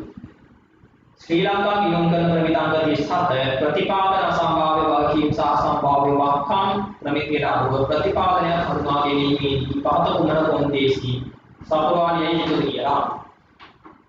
අතීත ගණනක හෝ සිදුවීමක ප්‍රතිඵලයක් මත වර්තමාන නෛතික හා සම්මුත බැඳීමක් තිබීම හා ප්‍රතිපාදනයක් සඳහා ගැනීමට නම් අතීත ගණනක ප්‍රතිඵලයක් විදිහට වර්තමානයේදී බැඳීමක් පැනනගිලා තියෙන්න ඕනේ. හරි. ඒ හරි. B බැඳීම පියවීම සඳහා ආර්ථික ප්‍රතිලාභ සහිත සම්පත් ගලා යාමේ භව්‍යතාවයක් හරි. අනාගතයේදී ඔය වගකීම ගෙවා දැමීම සඳහා මුදල් ගලා යාමේ හැකියාවක් තියෙන්න පුළුවන්.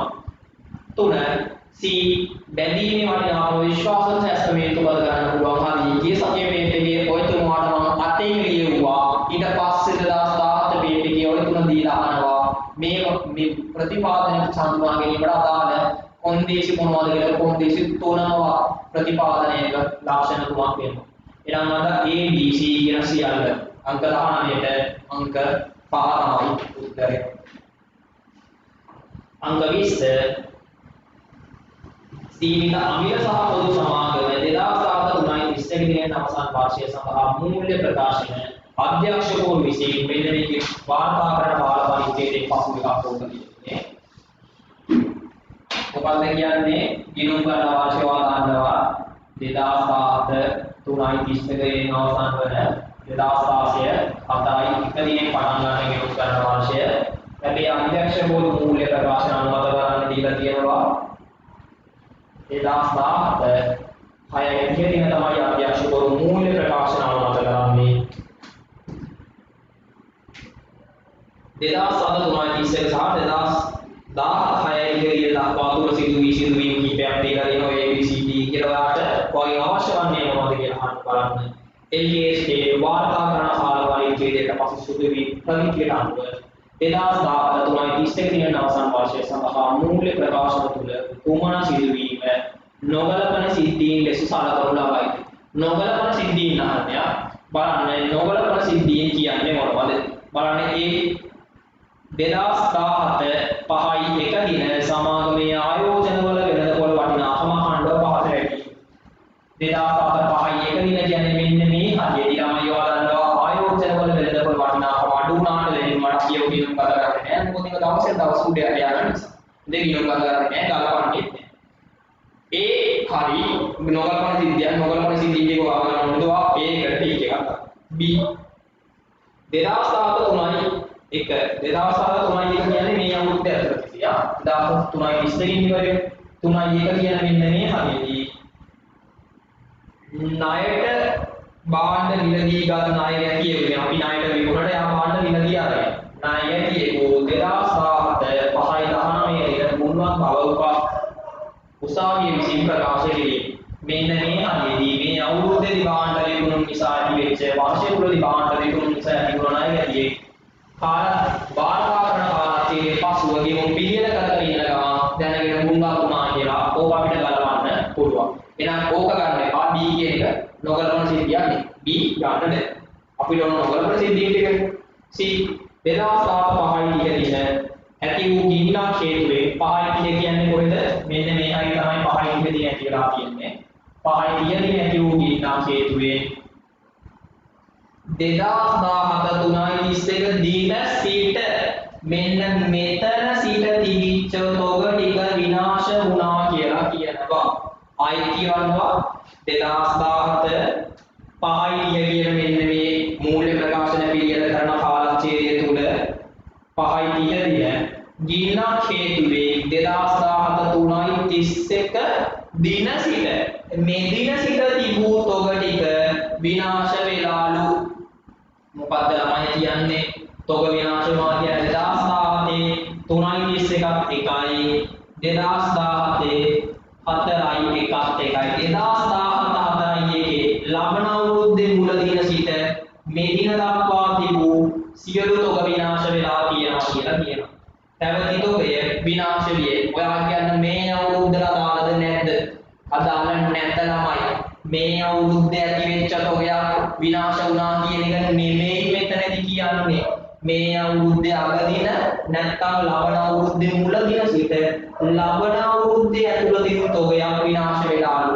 ලබන අවුරුද්දේ තිරදී යෝගින්නම් නිසා ලබන අවුරුද්දට අදාළ තොගයක් විනාශ වුණා නම් ඒක මේ අවුරුද්දට ගලපන්න බෑ. 2031 දින සිටවා අයිලන්ඩ් කරන 2031 දින සිට ඒ දින සිට මෙතෙක් තිබ්බ තොග විනාශ වුණා නම් මේක මේ අවුරුද්දේ තොග නෙමෙයි.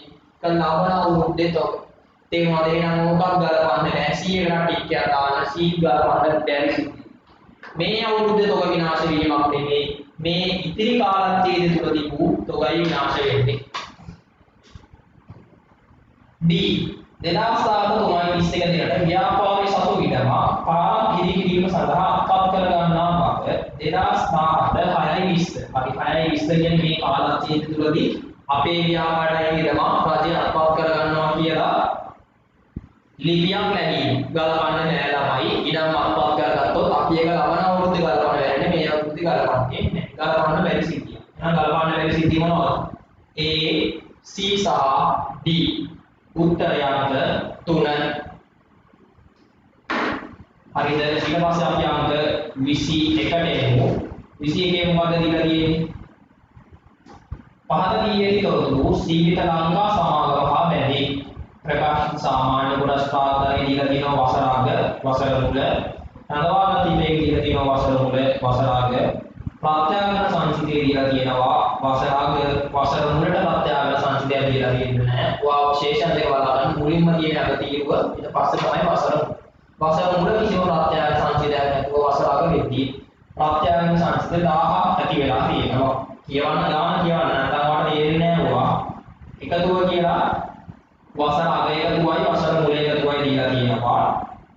2017 දිනේ අවසන් වාර්ෂයේදී දෙලක්ෂයක් අතුරු ලාභාංශ ලෙස ගෙවන ලද අතර මේ අවුරුද්දේ ලාභයේ දෙලක්ෂයක් අතුරු ලාභාංශ ලෙස ගෙවන ලද අතර 2017 4.15 දින ලක්ෂ 3ක අවසාන ලාභාංශ ප්‍රකාශයට පත් කරන ලද. ඔයාලා දන්නවා සාමාන්‍ය කොටස් වලට අවසාන ලාභාංශ ප්‍රකාශයට පත් කරාට අපි ගලවන්නේ නැති බව.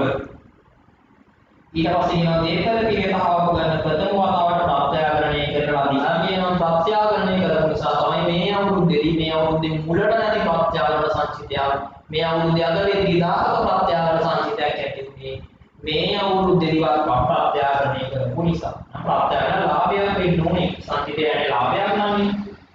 2017 දින අවසන් වාර්ෂය සඳහා ලාභය සහ මුල විස්තීර්ණ ආදායම කොපමණද? මේ අවුරුද්දේ ලාභය ගණනය කරනවා.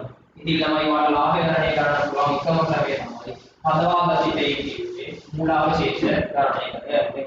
හදවාගත ඉතිරියේ මුලාගේ වරන්න අගගේ වරන්න. හදවාගත ඉතිරියේ මුලාගේ 900යි. හදවාගත ඉතිරියේ මුල අගගේ තියෙනවා 1500යි. වාර්ෂික තුලදී මොනවද කරලා තියෙන්නේ? අතුරු ලාභාංශ ලෙස 200ක් ගෙවලාලු. එයා ලාභය අඩු වෙනවා, ලාභ තීරුව එකතු අඩු වෙනවා. ප්‍රත්‍යාගරණයක මේකට ආකාර වෙන්නේ නැහැ. ප්‍රත්‍යාගරණ සංසිතේ. එහෙනම් වෙලා තියෙන්නේ ඔච්චරයි. අවුරුදු තුනදී ලාභය මේ ගන්න දෙනු යට ඉනම් වලට ගිහින් බලන්න. 1500 200ක් අඩු කරලා තමයි 1500 ගත්තේ. නම් අඩු කරපු 200 එකතු කරලා 1700ක් වෙනවා. 1700 900ක් අඩු කරාම කීයක් වෙනවද? 800ක් වෙනවා. චුට්ටක් බලන්න දෙනවා අපෝ පල්ලෙහාට ඇවිල්ලා 800 200 ගියාම 80ක් වෙනවා. 80 1600යි. මේ අවුරුද්දේ උපයපු ලාභය තමයි ශුද්ධ ලාභය තමයි අනාගතයේ මේ විදිහට දාලා තියෙන එයාගේ වාට හොයා ගන්න පුළුවන් 800 කියන ලාභදී යට මුලාව තියෙනවා මැද නැති වෙනස හොයාගන්න. මේ අවුරුද්දේ උපයපු ලාභේ 200ක් අතුරු ලාභාංශය වල 800ක් තිබ්බ 800 200ක් අතුරු ලාභාංශය දෙක ගෙවුවම 600ක් ඉතුරුයි. ඔය 600යි මුල 900යි තමයි. අග වෙන්නේ 1500 වෙලා ලාභය 800යි. මුළු විස්තීර්ණ ආදායම අහනවා. මුළු විස්තීර්ණ ආදායම වාට හොයන්න පුළුවන්. ඉතින් ලාභය 800 නම් ලාභය 800 නම් ආදායම ප්‍රකාශනයේ ලාභයේ විදියට එන්නේ 800 නම් ඊට යට වෙන විස්තීර්ණ ආදායම නැතුව ආදායම ප්‍රත්‍යාවරණය කරලා ප්‍රත්‍යාවරණ සංචිතයක 1000ක් ගියා කියන්නේ ප්‍රත්‍යාවරණ ලාභ 1000යි වෙනත් විස්තීර්ණ ආදායම ව්‍යාපාර සාමාන්‍ය ලාභය 800යි වෙනත් විස්තීර්ණ ආදායම දෙකේ එකතුව 1800යි මුළු විස්තීර්ණ ආදායම ව්‍යාපාර ලාභයයි ප්‍රත්‍යාවරණ කරන ලාභයක් ඇති වෙලා තියෙන වෙනත් විස්තීර්ණ ආදායම දෙකේ එකතුව ආදායම ප්‍රකාශනය යන උත්තරේ මුළු විස්තීර්ණ ආදායම 1800යි. විසිවන අංක 8. ඊට පස්සේ අපි අංක 22කට එන්නේ. පහත තොරතුරු නිෂ්පාදන සමාගමකට අදාළ වේ කියලා දීලා තියෙනවා. මොනවද දීලා තියෙන්නේ? 2007 3.21 වෙන අවුරුද්දේ අගදීනට ජංගම අනුපාතය දීලා තියෙනවා. ඊට පස්සේ ජංගම අනුපාතය දීලා තියෙනවා දෙකට එකක් කියලා ජංගම වර්ගීය දෙක දිනන ලක්ෂ 3ක් කියලා. තොගය දීලා තියෙනවා. තොගය කියන්නේ තමයි අගදීනට තොගය. මොකද 2007 3.21 දිනට කියන ශේෂයන් හැටි තමයි ඔය තුනම දෙන්නේ. නම් නිකම්ම තොගේ 1.20 තියෙන්නේ.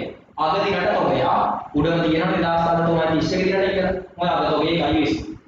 ඊට පස්සේ එහා පැත්ත දෙනවා 2007 3.21 දිනේ අවසන් වර්ෂය සඳහා මුළු අවුරුද්දේ විකුණුම් ටික දීලා තියෙනවා. ඊට පස්සේ අවුරුද්දේ විකුණුම් වටිනාකම දුන්නාට පස්සේ දරණාම අනුපාතය වෙනම දීලා තියෙනවා 100ට 25 කියලා. යටින් දෙනවා 2016 4 කියන වසර මූල තොගය දෙනවා 180ක් කියලා. වසර අගශේෂ වසර අගතොගේ කලින් 120යි කිව්වා. වසර මූල තොගය දැන් 180යි කියලා දීලා තියෙනවා. සමාගමේ ශ්‍රේණි අනුපාතය සහ තොග පිළිවෙලුම් අනුපාතය ජංගම අනුපාතය වාට දීලා තියෙනවා. ජංගම අනුපාතය දෙකට එකයි. කියන්නේ ජංගම වත්කම් අනුව ජංගම වගකීම් කියන අනුපාතය දීලා තියෙනවා දෙකට එකයි. ඔතන වල ජංගම වගකීම් දීලා තියෙනවා එක කියන කොටස වෙන්නේ ලක්ෂ 3යිලු. එක කියන කොටස වෙන්නේ ලක්ෂ 3ක් නම් කොටස් දෙක ලක්ෂ 6 වෙනවා. එහෙනම් ජංගම වත්කම් වටිනාකම කීයද? ලක්ෂ 6යි. ඊට පස්සේ වාගෙන් අහනවා ශනික අනුපාතය. ශනික අනුපාතය කියන්නේ මොකද්ද? ශනික වත්කම් අනුව ජංගම වගකීම් ජංගම වගකීම් නම් ලක්ෂ 3 ලක්ෂ 3මයි. ඒක ප්‍රශ්නයක් නෑ. හැබැයි ශනික වත්කම් ගාදී වාදන්නවා ළමයි. ශනික වත්කම් ගාදී අපි ජංගම වත්කම් වල තියෙන අගතොගය හා ඉදිරියට ගෙවූ වියදම් කියන දෙක අඩු කරලායි ශනික වත්කම් ගන්නේ. එහෙනම් ජංගම වත්කම් වල තියෙන අගතොගය කීයද? වසරකට තියෙන 120ක තොගය අඩු කරාම 620 අඩු කරාට පස්සේ 4,80,000ක අනිකුත් ශනික වත්කම් ටික තියෙනවා. ඔය දෙක අතර අනුපාත තමයි ශනික අනුපාතය. 600 අගතොගය කියලා දීලා තිබ්බ මේක ඇතුලේ තියෙන අගතොගය කියන 120 අයින් කරලා ඉතුරු වත්කම් ටික තමයි 480. මෙන්න මේකට ගත්තේ. 480 වීම 300 1.6යි එක. මෙන්න මේක තමයි වලකුණ ආලය. 1.6 අනු එක කියන්නේ. 1.6 උත්තර දෙනවා. ඊට පස්සේ අනව තොග පිළිවෙලුම් අනුපාතය. තොග පිළිවෙලුම් අනුපාතය කියන්නේ මොකක්ද කියන්නේ නෑ පුතේ. තොග පිළිවෙලුම් අනුපාතය කියන්නේ මොකක්ද? තොග පිළිවෙලුම් අනුපාතය කියන්නේ විකුණුම් පිළිවෙලීම සාමාන්‍ය තොගය. සාමාන්‍ය තොගය නම් ගන්න පුළුවන් මූල තොගය 120යි, මූල තොගය 180යි, අග තොගය 120යි, දෙකේ එකතුව 300යි. 300 දෙකට බෙදලා සාමාන්‍ය තොගය විදිහට 150 ගන්න. මූල තොගය 180යි, අග තොගය 120යි, දෙකේ එකතුව වල දෙකට බෙදලා මේක 300 විදීම දෙකේනවා 150. ඕක ඔයාලා මෙතනට සාමාන්‍ය තොගය කියලා ගන්න පුළුවන්. උඩට විකුණුම් පිළිවෙල ගන්න විදියක් නැහැ. විකුණුම් පිළිවෙල හොයන්න. විකුණුම් පිළිවෙල ආපස්සට හොයන්න වෙනවාට විකුණුම් දීලා තියෙනවා. කීයක් විකුණුම් දීලා තියෙන්නේ? විකුණුම් දීලා තියෙනවා ලක්ෂ 6ක්. හැබැයි මෙතන වාට විකුණුම් පිරිරැය දීලා නැහැ. හැබැයි දල ලාභය හොයන්න නම් හින්ට් එකක් දීලා තියෙනවා දල ලාභ අනුපාතය කියලා. දල ලාභ අනුපාතය ගන්නේ කොහොමද? දල ලාභ අනුපාතය ගන්නේ විකුණුම් වලින් උඩට අපි දානවා දල ලාභය. විකුණුම් වලින් දානවා දල ලාභය කියන දල ලාභ අනුපාතය ගන්නේ විකුණුම් වලින් දල ලාභය කොපමණද කියලා බලලා 100න් වැඩි කරනවා. විකුණුම් වටිනාකම යට ලක්ෂ 6 දිනනවා. දල ලාභය ගන්නේ නැහැ. දල ලාභය x කියලා දාමු 100යි. දල ලාභ අනුපාතය කීයක් කියලා දීලා තියෙනවද? 25 කියලා දීලා තියෙනවා. එහෙනම් මේ x කියන එක නම් අනි ගන්න බැහැ. බෙදීමේ ලක්ෂය නැති ගන්න මේ පැත්තට බෙදීමේ ලක්ෂය වැඩි කිරීමේ ලක්ෂය අපි විදියට දාලා ඒ ලක්ෂය උතරින් අයින් කරලා ඔය ලක්ෂය ගේන්න වෙනවා මේ පැත්තට බෙදීමේ ලක්ෂය වැඩි කිරීමේ ලක්ෂය දෙකේ දැක්වා වැඩි කිරීමේ ලක්ෂය මෙහෙට දැම්මා වැඩි කිරීමේ 100 නැති කරලා බෙදීමේ 100ක් කරලා බෙදීමේ 100ක් මෙහෙට ගන්න මේ පැත්තේ තියෙනවා x කියනවා ඔයා බලන්න 600 ලක්ෂ 6 වැඩි කිරීම 25 බෙදීම 100 වාටි අවයක් 1,50,000 x කියන්නේ නැත්නම් දල ලාභය කියන්නේ මොකේද? 1,50,000 නම් මට කියන්න විකුණුම් පිළිවෙල කියන්නේ විකුණුම් වලින් විකුණුම් පිළිවෙල කරනවා 1,50,000 විකුණුම් වෙනවා.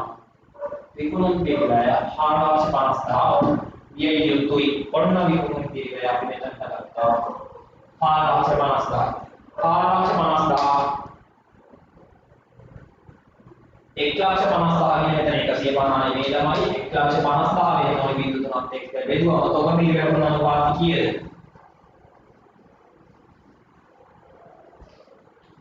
උත්තරයක් තියෙනවද? තියෙනවනේ 1.6 මෙතනට මෙතනට වාර 3 උත්තරය අංක 4.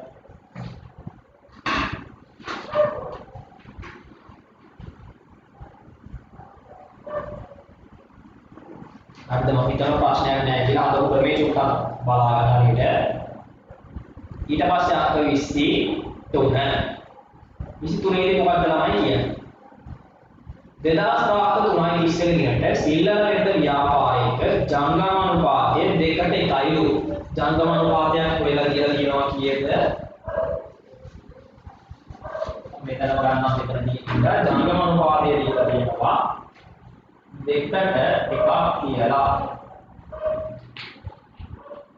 අනිකුත් සාධක ස්ථාවරවලදී මෙම අනුපාතය අඩු වීමට බලපාන ගනුදෙනුව කුමක්ද කියලා අහනවා මොනවද අංක 1 දීලා තියෙනවා අපි ඕනනම් ළමයි උනට වටිනාකම් දෙක කතාවම මොකටද ඉංග්‍රීසි වාටකට වටිනාකම් දෙක අපි ඕනනම් මෙතනට 2000යි 1000යි කියලා ගමු එකේ එක බලන්න. භාණ්ඩ විකිණීම් විකුණුම් සඳහා අත්තිකාරම් ලැබීම. අත්තිකාරම් ලැබෙනවා කියලා තමයි මේ අවුරුද්දට දාන භාණ්ඩ නෙමෙයි. ලබන අවුරුද්දේදී භාණ්ඩ විකුණන්න කලින් ලබන අවුරුද්දට දාන විකුණුම් සඳහා දැන්ම මුදල් ලැබිලා කියන එකයි කියන්නේ. ඇඩ්වාන්ස් එකක් විදිහට මුදල් ලැබිලා. තාම අපි භාණ්ඩ විකුණනවත් නැහැ. හැබැයි ඇඩ්වාන්ස් ලැබිලා. ඇඩ්වාන්ස් එකක් ලැබෙනවා කියන්නේ මොකද්ද ළමයි?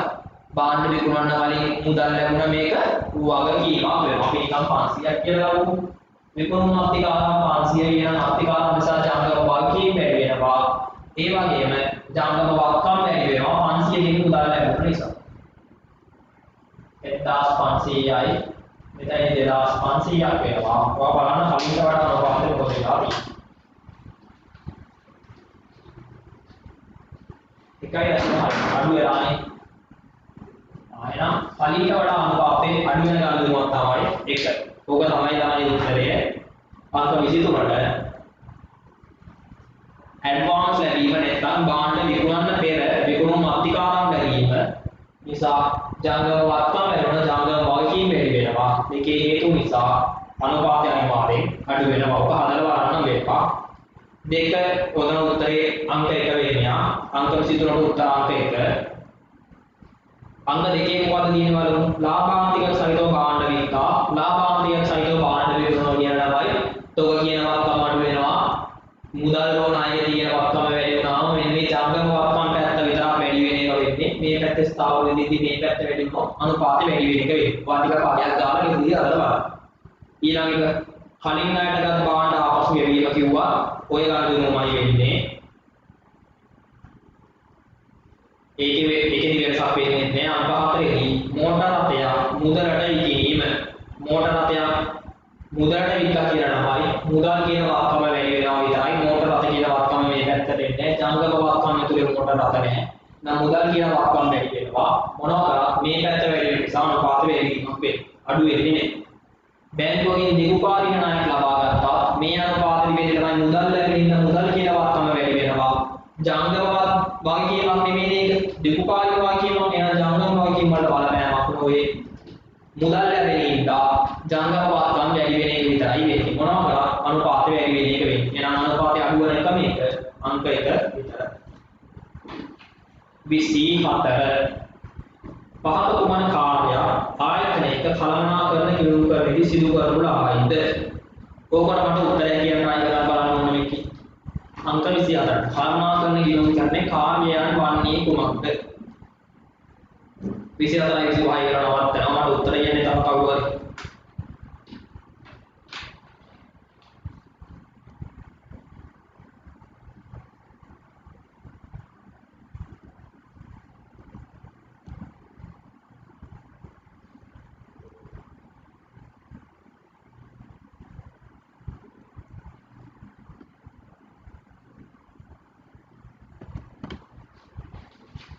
උත්තරේ 3 කියන එක ආවා. හරි.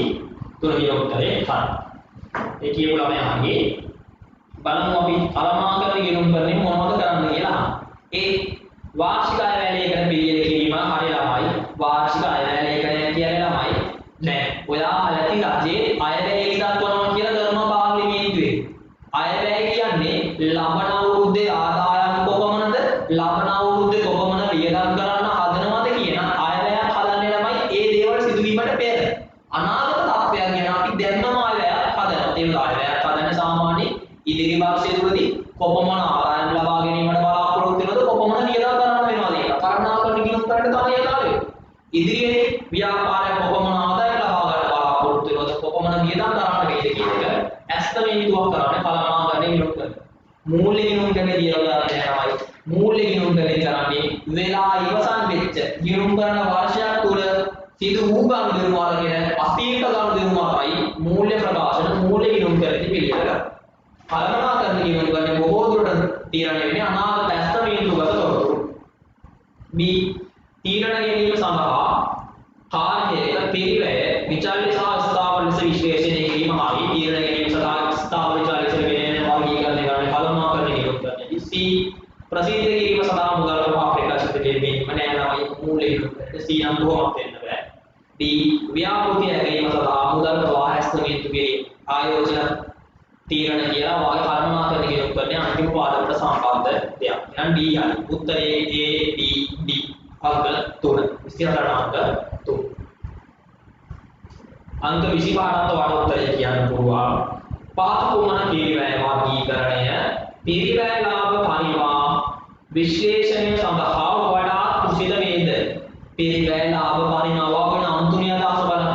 පිරිවැය තියෙනවා, ලාභේ තියෙනවා, පරිමාව කියන්නේ එක ප්‍රමාණය තියෙනවා. ඔය තියෙන්නේ පුතේ ඔය තියෙන්නේ ආන්තික පිරිවැයකරණයට අනුව අපි සමච්ඡේදන ලක්ෂ්‍ය ගණනය කරන ගණන් වලට තමයි අපි මේ ලාභ පරිමා කියලා කියන්නේ. හරිද? ලාභ පරිමා පිරිවැය ලාභ පරිමා විශ්ලේෂණය කියලා තමයි ආන්තික පිරිවැයකරණයට අනුව අපි විචාරණය පිරිවැය සලකලා ආදායම් වියදම් සලකලා සමච්ඡේදන ලක්ෂ්‍ය හොයාගන්න අදාළ ගණන් වලට තමයි අපි ලාභ පරිමා විශ්ලේෂණය කියලා කියන්නේ. ඔයා මට කියන්න ඕන උත්තරය මොකක්ද? අංක 25 දී වඩා උචිත වෙන්නේ ලාභ පරිමාණ නැත්නම් ආන්තික පිරිවැයකරණයේදී ඔයා පිරිවැය ගණනය කරන පදනම උචිත පදනම මොකක්ද? උත්තරේ හරි. ඍජු හා වක්‍ර ලෙස නෙමෙයි දන්නේ අදාළ පිරිවැය හා අදාළ නොවන පිරිවැය හා වාස්තික පිරිවැයක් නෙමෙයි. අදාළ පිරිවැය අදාළ නොවන පිරිවැය වැඩකුත් නැහැ. අදාළ ගිණුම පිරිවැය කිසිම දෙයක් වැඩක් නැහැ. ස්ථාවරද විචාරණය කියන පදනම මත තමයි අපි ආන්තික පිරිවැය ගණනය කරන්නේ. මුලින්ම විගුණුම් වලින් මුලින්ම විචාරණය පිරිවැය වල දායකේ ගන්නවා. පසුව ස්ථාවර පිරිවැය වල ශුද්ධ ලාභ ගණනය කරන ස්ථාවර විචාරණය වෙනම තමයි අවශ්‍ය පදනම වන්නේ.